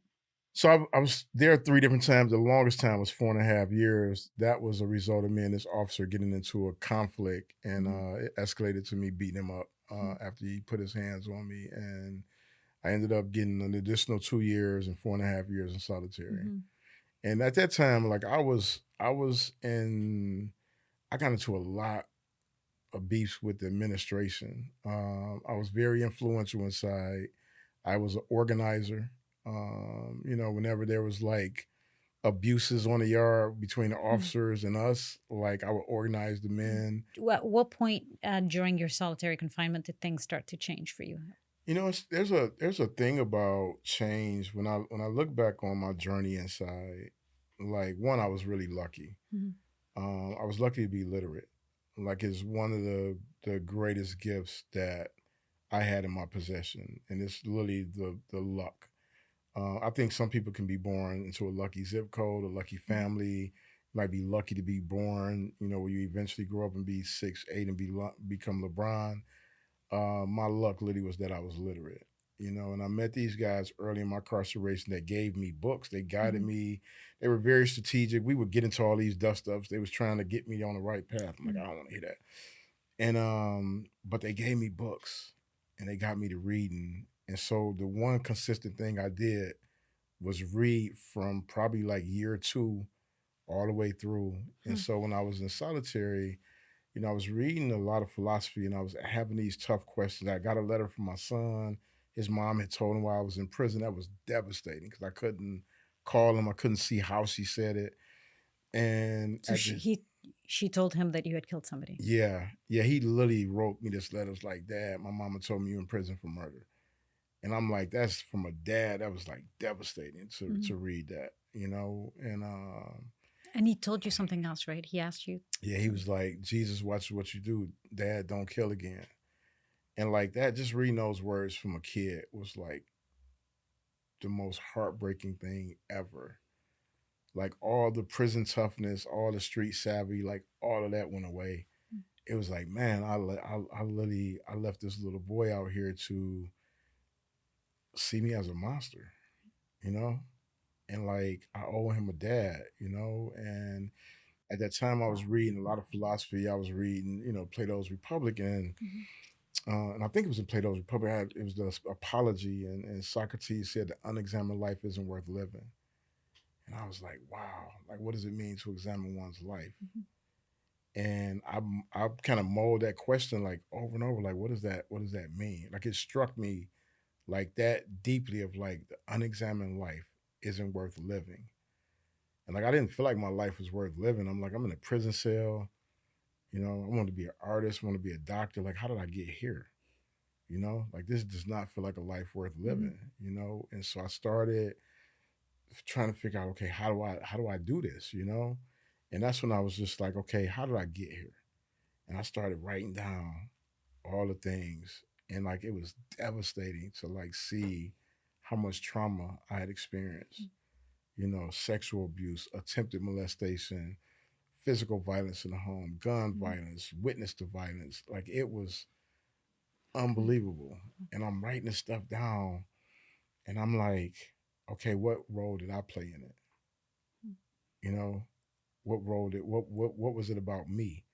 And I started realizing that I had bought into this narrative that my life could only have one or two outcomes, which was dead or in prison. I'm like, that's it.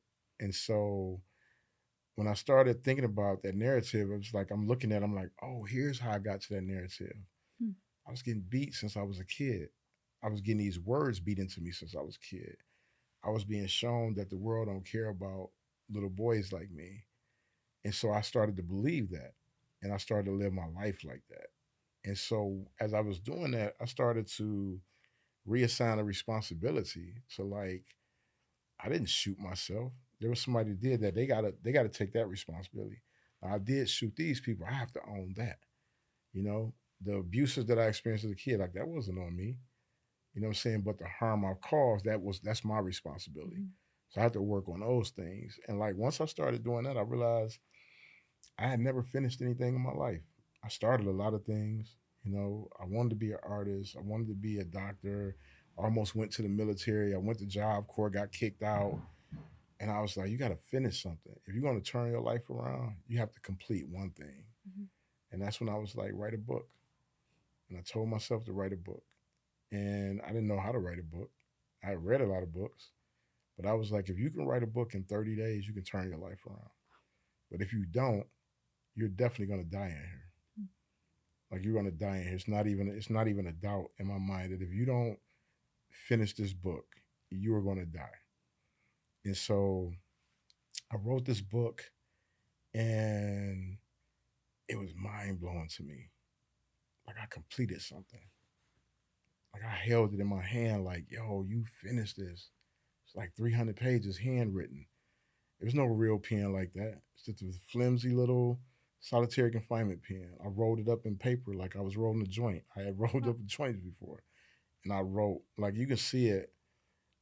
If you look at some of my original writings, sometimes it's very vertical because I'm like sitting at a desk writing. Sometimes it's slanted because when the lights go off in the cell, it's only a little sliver of light. And I have to write like this because my hands will cast a shadow. I did that for 30 days straight until I finished that book. Yeah. And then after I finished it, I was like, a book isn't a book until somebody reads it. And I got on the floor in my cell and was like, yo, somebody want to read this book? And the guy was like, don't nobody want to read that shit. This ain't Oprah. And I was like, damn, I'm trying to do something good. And this guy's shooting me down. So now I want to get into a dust up with him, but I'm in solitary confinement. And I had to sit with that. Like when he said that, and I was like, what do you want to happen with your writing? You know, what do you want to happen? And I started writing down the most ridiculous goals possible for myself. If I'm gonna take this thing serious, what do I want to happen? And I just started journaling. You know, I want to be a New York Times bestselling author. I want kids in my neighborhood to read my books. I want Oprah to one day read my books. I want to sell books out of the trunk like these guys selling CDs until I make it. I want to write across every platform. I want to write for magazines. I want to write for music. I want to write TV. I want to write film. I want to write for newspapers. Here's all the things that I want to do with my writing because I love reading. And I read everything. I read magazines. I met people in magazines that are now my friends out here. You know what I'm saying? Like I literally I've loved music. I'm a biggest hip hop fan ever. I feel like those are some of America's greatest authentic poets. I know a lot of them now through my writing, but I wrote all this stuff down. And that's when I began to think like, oh, there's something to it. And so I wrote a second book and I started a third one. And I fell into a bout of depression because I was now in this environment where I had this dream, but I'm living a nightmare. They're telling me I'm never getting out of solitary confinement. And I'm saying, wait a minute, I got this dream though. I got this talent. Like I can do something.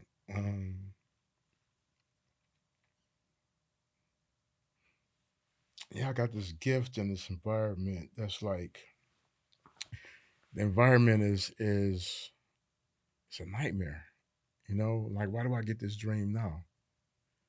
And so I went into like this bout of depression where I was just like I couldn't finish the third book I started, and but I was still reading. You know, I'm reading all these books, and books are talking about like you can manifest a life for yourself, but you got to believe it more than anything. Like more than your next breath, you got to believe in it.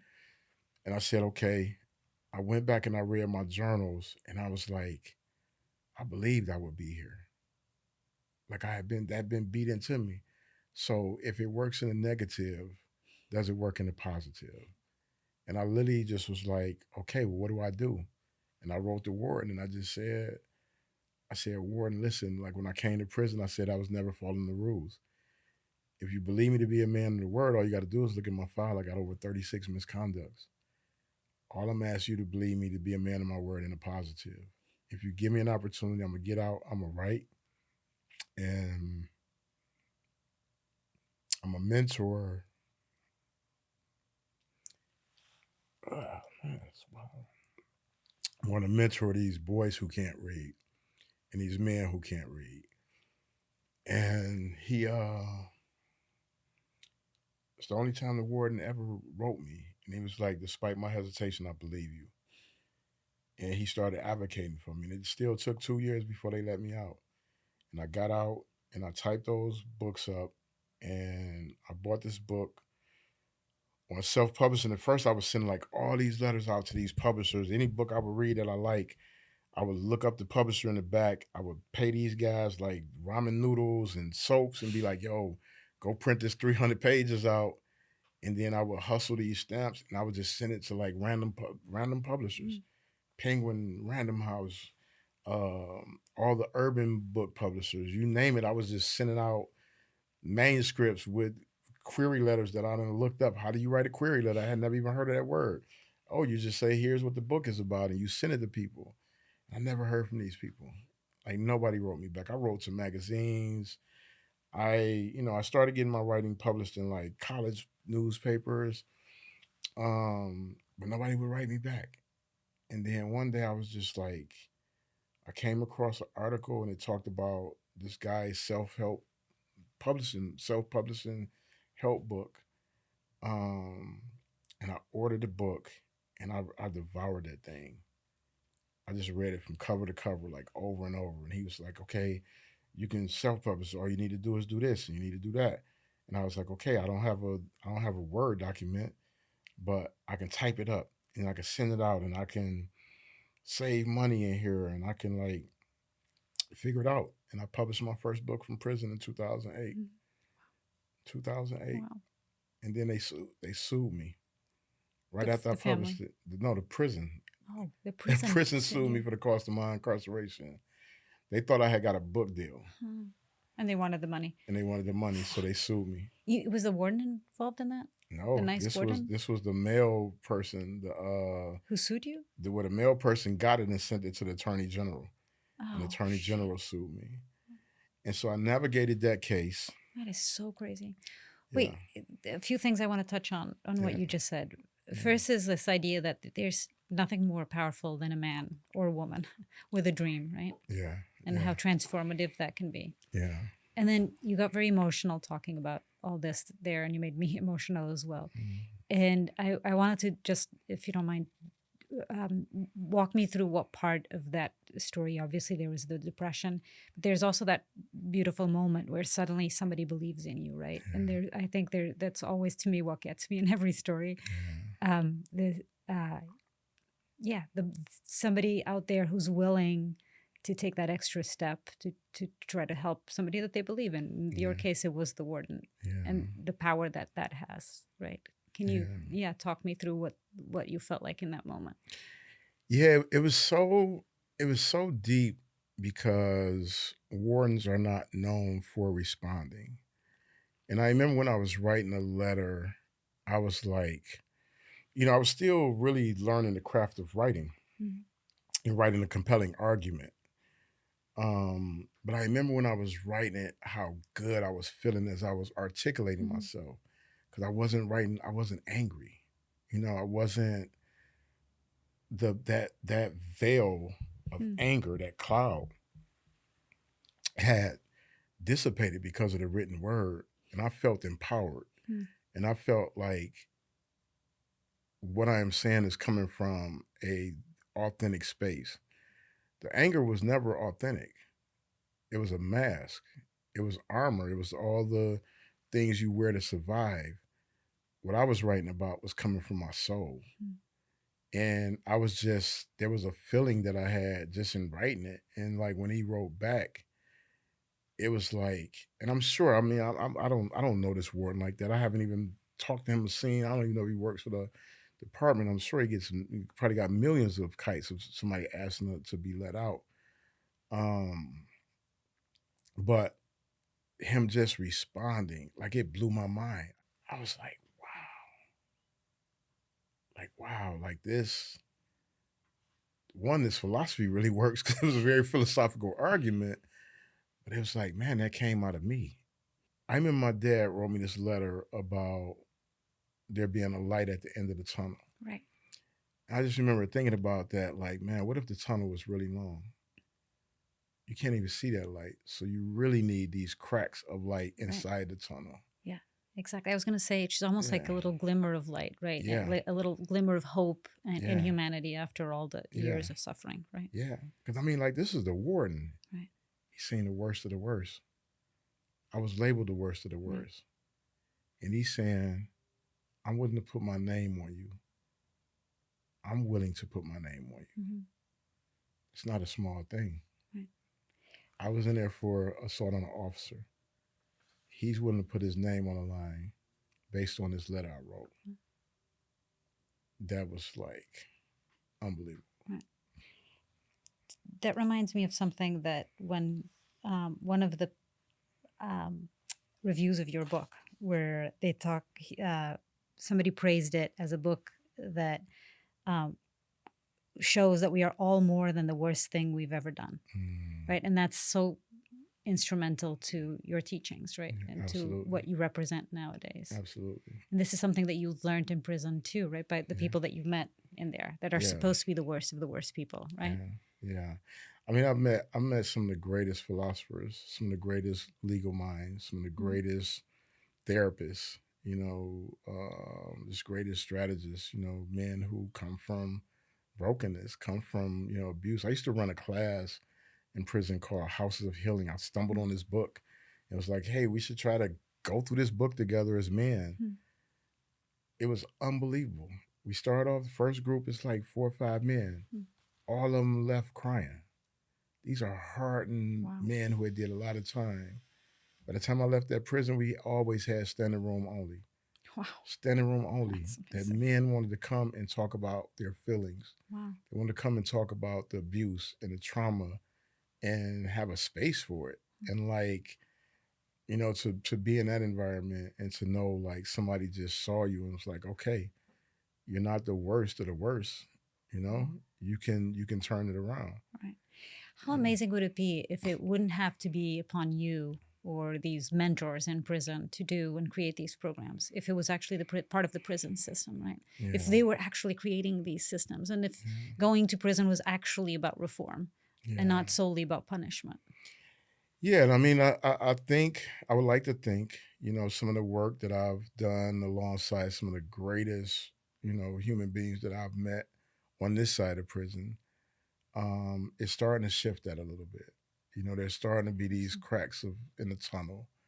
San Quentin, they just opened up this incredible, space for people to prepare themselves for life after prison. In Maine, the commissioner there is doing like unbelievable work. I mean, the farms that they have there, the men don't have to supplement their diets with all this stuff that is really killing us inside there. So there's people who are starting to spearhead it and who have been spearheading for a long time, and just the pure facts of it, just the numbers of it. Over 90% of people will get out of prison. And that means that these people are coming back to our neighborhoods, our communities, and we get a chance to decide, do we want people to come home healthy and whole, or do we want them to come home broken? And if we want them to come home broken, then we should just be courageous enough to say that we don't care. And instead, what we say is that we care so much that we're going to be tougher and harder on these people versus like smarter and more thoughtful about who's really coming home. Exactly. You couldn't say it better. That's exactly it. Yeah. And so, there's tough things, these tough things, definitely some of them were unchangeable. And I had to dig into some spaces that were just, I was lucky, I was lucky to read books. Whenever I would get to like, I would get to these moments where it was so hard to move forward. And I realized this is what suicide is when you can't move forward in your mind. When you can't get out of whatever moment you're in that is so painful that you want to end it all. It's the inability to move forward. And so for me, when I would find myself in these moments that were just so tough, I'm like, if I can get through the pain of this moment, I can come out on the other side of anything. The how of how I got there was I would just reach for a book. And it would be, usually a book of somebody who had been through hard things. And just sometimes reading this, a sentence, a paragraph, a page was enough to be like, okay, you can do hard things. You can do hard things and just keep writing. Like, don't stop your pen from moving forward. Journal, write books, write essays, write poetry, do whatever you can do. Just keep that pen moving forward, and it's going to keep your mind moving forward. And that was the differentiator for me. And so what was your initial success? When was your first success with your book? When did that come? Was it So after you were still in prison, or was it after? I would say in hindsight, and this may be romanticizing a little bit, but in hindsight, and the reason I say this because I had a moment recently where I got so emotional on stage Mhm. that I cried for about 5 minutes. I Hmm. couldn't even talk. I was in Detroit, and there were about 6 or 7 men in the audience who I served time with, and they had spent anywhere from 24 years on up to 40 years in Wow. prison. And I saw them before I went on stage, and one in particular, he's a young guy. He had came to prison when he was 16. And when I ran into him, he had just got out of prison. And he said to me, when I met you way back then, you told me that I would get out one day and I can do something meaningful with my life. Wow. And that changed me. And I remember when he said that to me, I was frozen in place. I couldn't even move. And then they was like, yo, you got to come on stage. You got to get on the stage. And I was sitting on stage and the interviewer like asked me a question. And because he had saw me interact with these guys.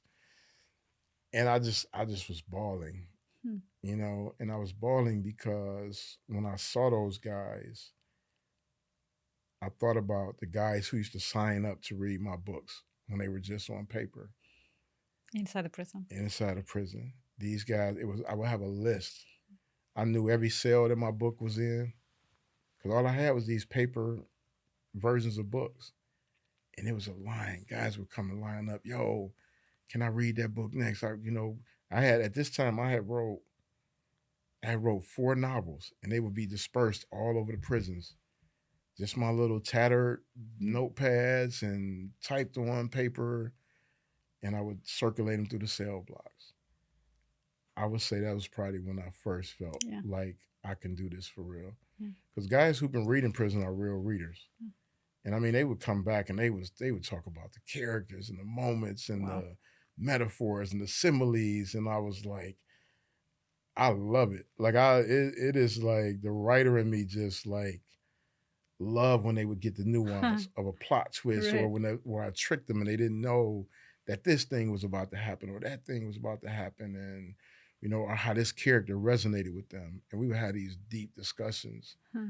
and that list would just grow and grow and grow. And so, like in that moment, I'm like, I can do this. Huh. I can do this. Can you tell the story about I heard you say this, when you left prison and you were still, the world had been 19 years, the world had changed so dramatically. Suddenly there were cell phones that Yeah. didn't exist before. Yeah. And you were texting with a friend. You know what story it is? Oh I yeah, thought that yeah, was so yeah, funny. yeah. No, I was texting with him, and he was just hitting me with all these little words. I'm like, it's the LOL and K, and I'm like K, and I'm like, what the heck did Who's that K? mean? And I'm like F you, and he like, what does that mean? I'm like, I finally understand, because I didn't know all these different, OMG and all these things. It was like so wild to me, like that people talk like that. Like when I went to prison, we had pagers and we had the big giant brick phones. So there was no texting. There was Yeah. no, I thought it was funny. So you were the the way I remember it yeah, is you were texting somebody and they wrote back a plan and they said K. I said, yeah, okay. yeah, And you're, who's K? yeah. And you're like, K As is in okay. yeah. And you're like, that's great, but Yeah. who's K? I'm Yeah. fine. I'm happy she's Yeah. okay, but who's K? Yeah, he literally was like, okay. He's like, no, K means okay. And I was like, F you. Like, he was like, F you. Like, what do you mean? Like, finally understand. Like it took us a whole dance we had to do to get there. Like, it was crazy. And so funny. it's actually funny. I literally thought about that conversation.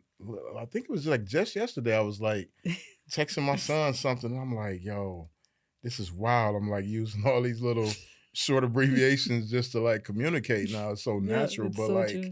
I yeah, feel when I like came out, it's a conversation with my son nowadays. my Still, he God, still says yeah. words, and I'm like, what? Yeah. And it's like, I mean, I walked into a whole different world. Yeah. Like it was a whole different Yeah. world. Like it was, even now, I'm mesmerized by like where we're at with Mhm. technology, but I'm also a real nerd. Mhm. And so I love it. I'm into all the things I want to learn. I'm curious. I'm like, how does this thing work? Wait, can you tell Yeah. me then how you got involved with all the C-suite, as they call them, Yeah. like the Metas and the Apple Yeah. and the Googles and all that? Yeah. Yeah, so after Writing My Wrongs came out, I I mean, love the title, by the way. Righting My yeah, Wrongs is so good. it's one of the proudest things that I think I've done in all my writing. I literally named all of my Yeah, books. so good. But that's probably my favorite title. Yeah, That's just like so so good. good. Yeah, it was inspired actually by a rap Huh, song. huh. Yeah, yeah. But yeah, when the book came out, I mean, it caught fire. We just celebrated 10 years of it being out. It's impacted Congrats. so many, thank you. So many lives have been impacted as a Mhm. result of that book. But companies were really interested in having me come speak. And I ended up meeting this is literally one of my best friends in the world now, named Ben Horowitz. He's co-founder of A16Z. And With Mark Andreessen, yeah, right? yeah, yeah, yeah, Yeah. yeah. Him and Mark. So Ben is my guy. So this is literally Mm. like my brother. And Ben was getting ready to interview Oprah, and he asked Oprah a question like, "How do you get people to open up to the point they would Mhm. cry while they're talking to you?" And she was like, telling the story of just like setting intentions and being, authentically present. And she was like, "Oh, let me just tell you the story about this guy named Shaka I just interviewed." Hmm. And so she tells Ben's the story. Wow. Ben tells his wife Felicia, and Felicia looks me up and reaches out to me. Wow. I don't know who these people are. Like literally, I'm like, I only been out of prison for a short while. I'm not even sophisticated enough that when people say, "Hey, people want to meet with you," at this time, I'm not even sophisticated enough to look these people up. Mhm. I know these people, but I'll meet with them. So me and Felicia calls me one day. We're talking, and she was like, "Hey, next time you're up this way, just give us a ring and we'll love to do dinner." So I literally, I'm up there one day and I ping Felicia like, "Hey, I'm in SF." And she was like, "Where are you at?" And I was like, "I'm over here. I think it's in the Tenderloin somewhere." And she was like, "What street are you on?" I'm like, "I'm in this street." And she was like, "Come outside and turn to the left. I'm gonna be walking up the street." So now I'm like, who is this crazy lady that's like just how She's how did you following me find or me? something. Right, right. And I come out and it's Felicia and her son, and we meet and we go down to Glide Church and I meet the founders. And it was mind blowing just the work they were doing. And the man who's the founder, Cecil Williams, and Janice, they both since passed. I mean, some of the greatest human beings ever. How many Mhm. people they've helped in their lives and their work. So they're venture capitalists, right? Ben Hart. Yeah, Ben yeah, is yeah, a yeah. Ben and Mark, yeah, Ben and Mark are yeah, venture for yeah, people who don't know. yeah. So They have one of the biggest, the largest venture capital funds in the world, yeah, right? yeah, yeah. Billions and A16Z billions is of crazy. Yeah, dollars, billions and billions of billions of dollars. dollars. Yeah, Yeah. yeah. So Felicia's like, "Yo, we should do dinner, meet at a restaurant." Cool. I'm like, "All right." Again. So think about this. I go from a phone call. We're in the Tenderloin at Mhm. SF. This is not like fancy, schmancy, anything. It's really real. This is like a lot of people who are housing insecure that's being fed at this church. So that's my introduction to Felicia. I'm meeting her in that world. We go to dinner. She reached out, come to dinner. So I'm in a car. I'm coming from SF over to like Silicon Valley. Um, which is wild because like I'm going over this like dark and I'm like, my only interpretation of silicone was from like titties. Like it was like Playboy magazine. Like, so I'm thinking Silicon Valley is like gonna be like, well, not like the Valley of Titties, but kind of like all the just like fancy, it's gonna be crazy. But it's like all wooden and dark, and I'm just like, now in my mind, I'm like a little, the Detroit part of me is like, man, who are these people? And so as I'm going, she sends me a message. She was like, "Don't go to the restaurant. Meet me at the house." So now it's like this tree. It's like, Now are it's you seeing getting like real trees? It's like suspicious. really dark. It's like dark over here. And then I get to the thing, and there was a gate, and then the gate opened up, and I was like, holy shit! I was like, oh, this is a whole different situation, right? And so, long story short, we end up going to dinner, and we get back from dinner, and Ben's like, "What are you about to get into?" I'm like, "I'm just about to head back to SF." And he was like, "Man, you want to, have a drink, listen to some tunes?" Mhm.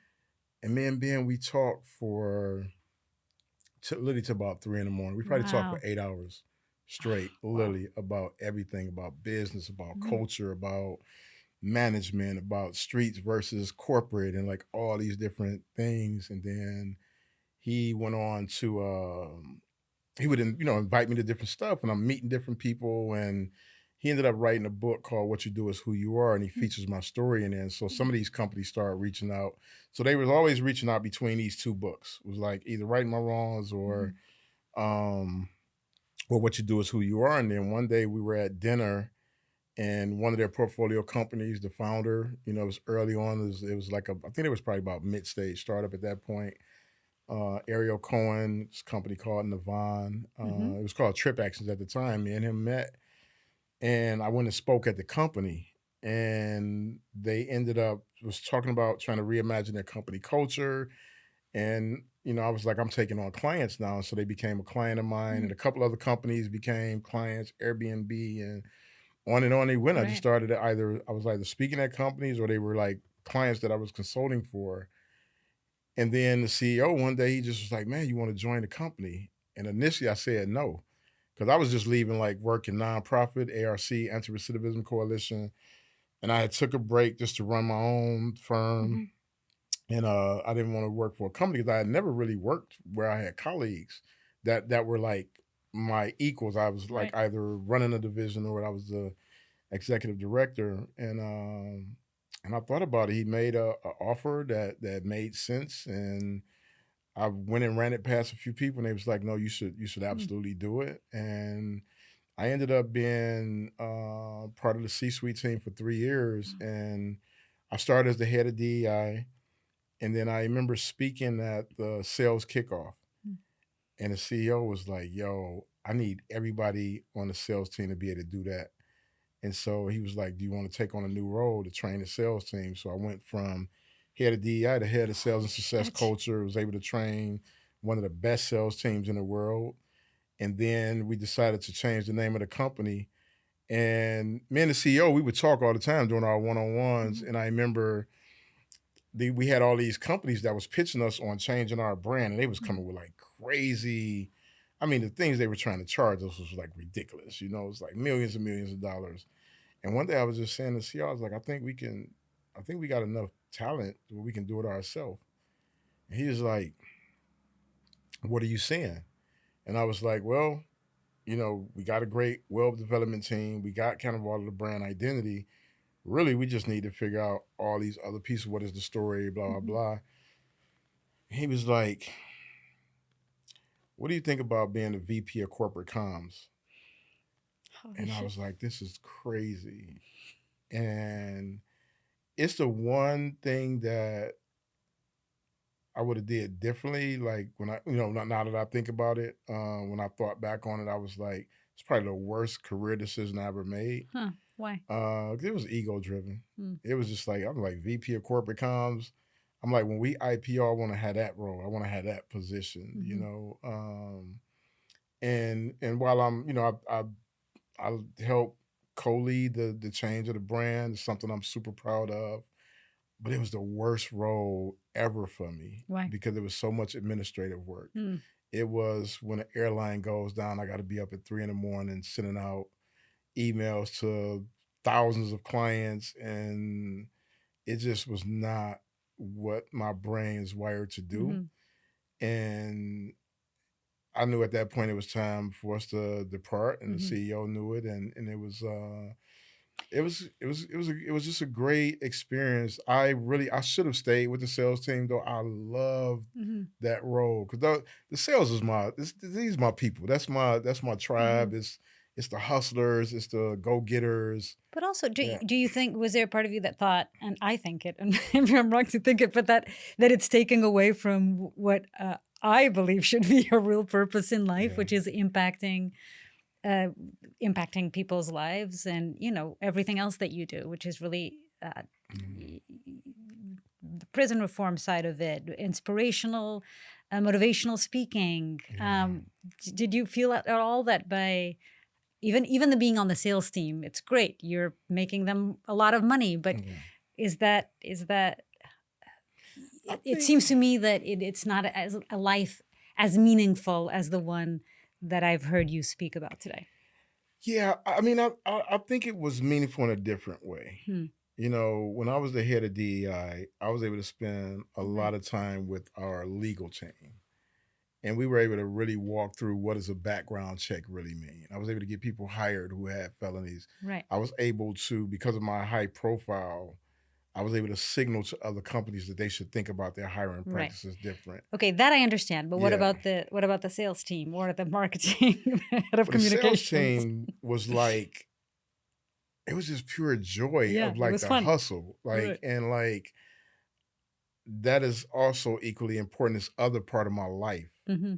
that these skill sets, right? Like the writer in me, like if I can do anything out of all the stuff that I Right. do, like I would just write. Like I Mm-hmm. probably wouldn't do a lot of this other stuff. I would Hmm. just literally just write, But you're you so know? good at this other stuff. You don't want to I, rob the world from this other stuff that you do so well. yeah, no, I mean it's a balance, right? Right. Like now, where I'm at is like I understand like storytelling is my heart and soul. So it's like how do you tell stories that are meaningful Right. while still being intentional about impact, right? And Right. like my work is always going to circle back to what happens to young people in the streets and what happens to people in prison. Mhm. Sometimes it takes a different route to do it.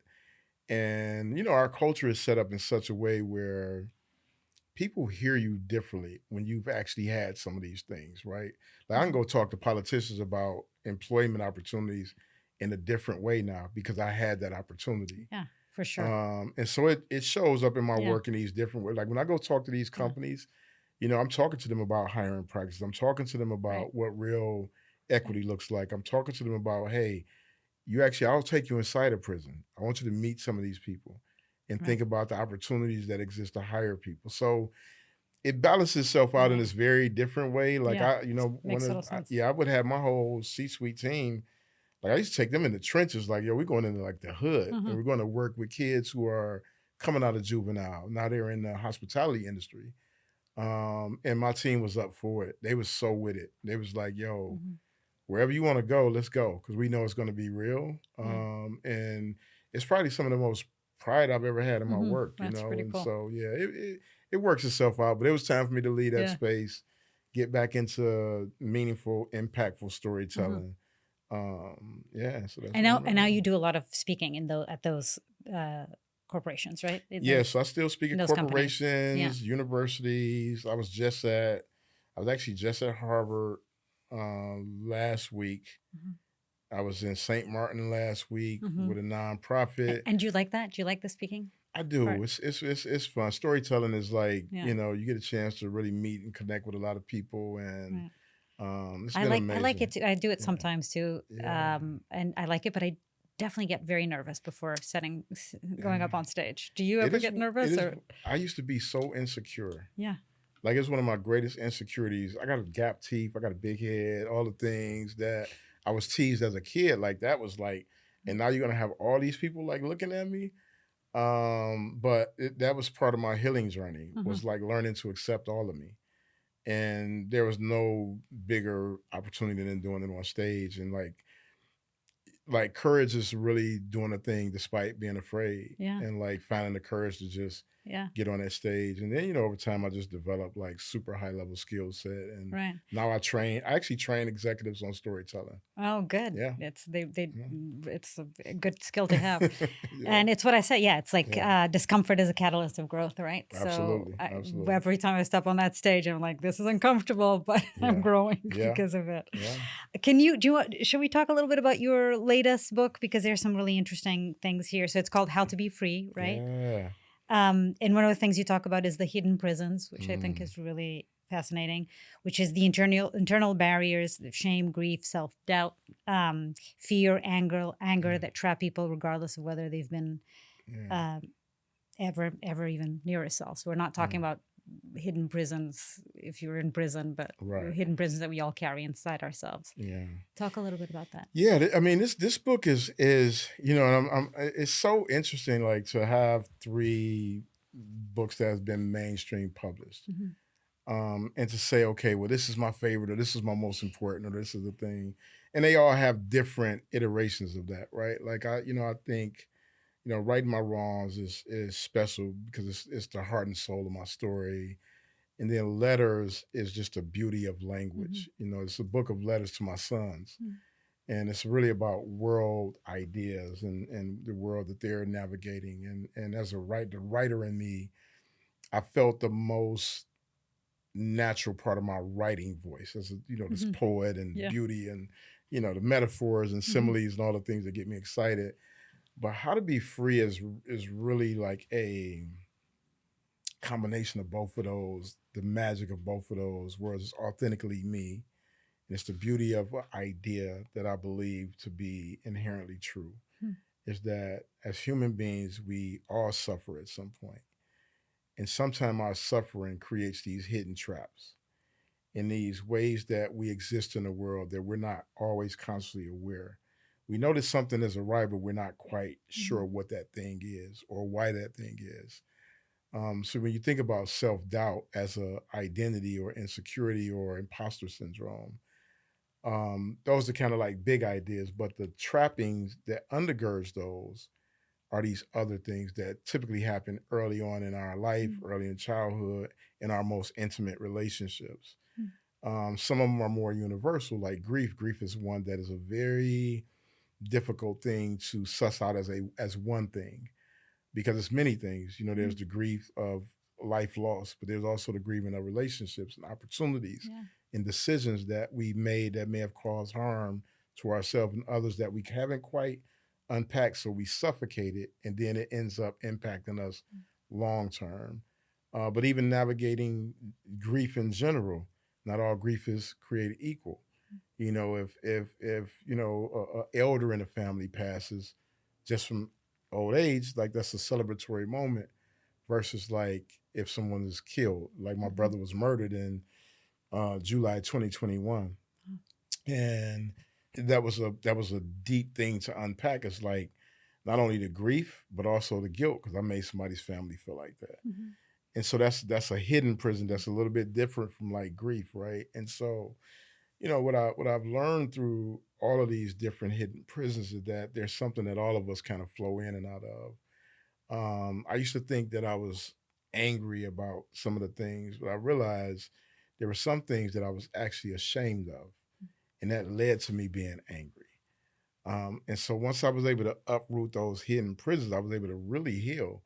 And so what I've created is a framework that really gives people these very intentional tools of like, here's how you one recognize it, and then here's how you create a pathway forward in spite of it. And even within, I was so intentional in the design of the book. There's a part where it's like digging deeper, and there's a doorway. And the doorway is sometimes we go in and out of these prisons. Sometimes we heal and we get in our healing thing, and something pulls us back. Hmm. And we're like, man, I thought I was out of it. And the thing is, as long as you have those tools, you can get back on the other side of it, and you'll get farther along. And over time, and then the way that I structured the book is I started with the heavy stuff first, the hardest things first.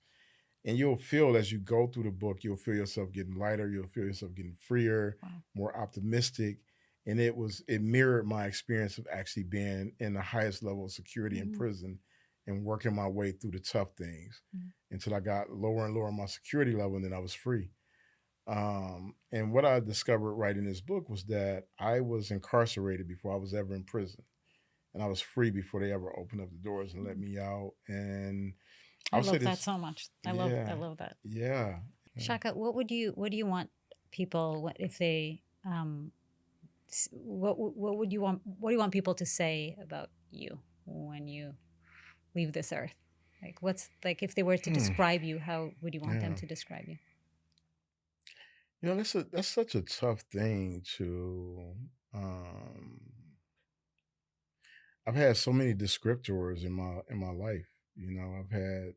I've had some descriptors that's been so profoundly moving that it's almost like an out of body experience to have someone see me authentically, to see my soul in a real way like that. There's nothing like that. And so I think if there was one thing I would say is that he was just true to the journey, true to the journey. And like that's not always easy to be, but that's the thing. We're going to end this, but I just want to say one more thing that I remember I wrote down in my notes, which is in your TED Talk, which has had millions of views. One of the things you say that so much of your story resonated with me, not because I have led anything close to the life you have, but because your message is I think very similar to the message that I've tried to weave through my work. And one of the things when you said in your TED Talk that you said that most people in prison came from the same abusive environments, the majority of them are redeemable. Is this idea that the majority of them are redeemable, and it's something that I say constantly, which is this idea that when people ask me like, what have I learned from covering all these black markets around the world and the criminal underground, it's that no matter how far I travel to the edges of our society, that I can still find people that are redeemable and relatable, and that has given me enormous hope and hope in humanity. I like that, redeemable and relatable. Yeah. And I think that is so much of the work that you do too. And you are actually the personification of that. That means a lot. I appreciate that. You're a beautiful human being. And I'm so happy we got to have this conversation. Yeah, thank you. I am as well. Great conversation. Thank you for coming on The Hidden Third. Thank you for having me. The Hidden Third. I love it.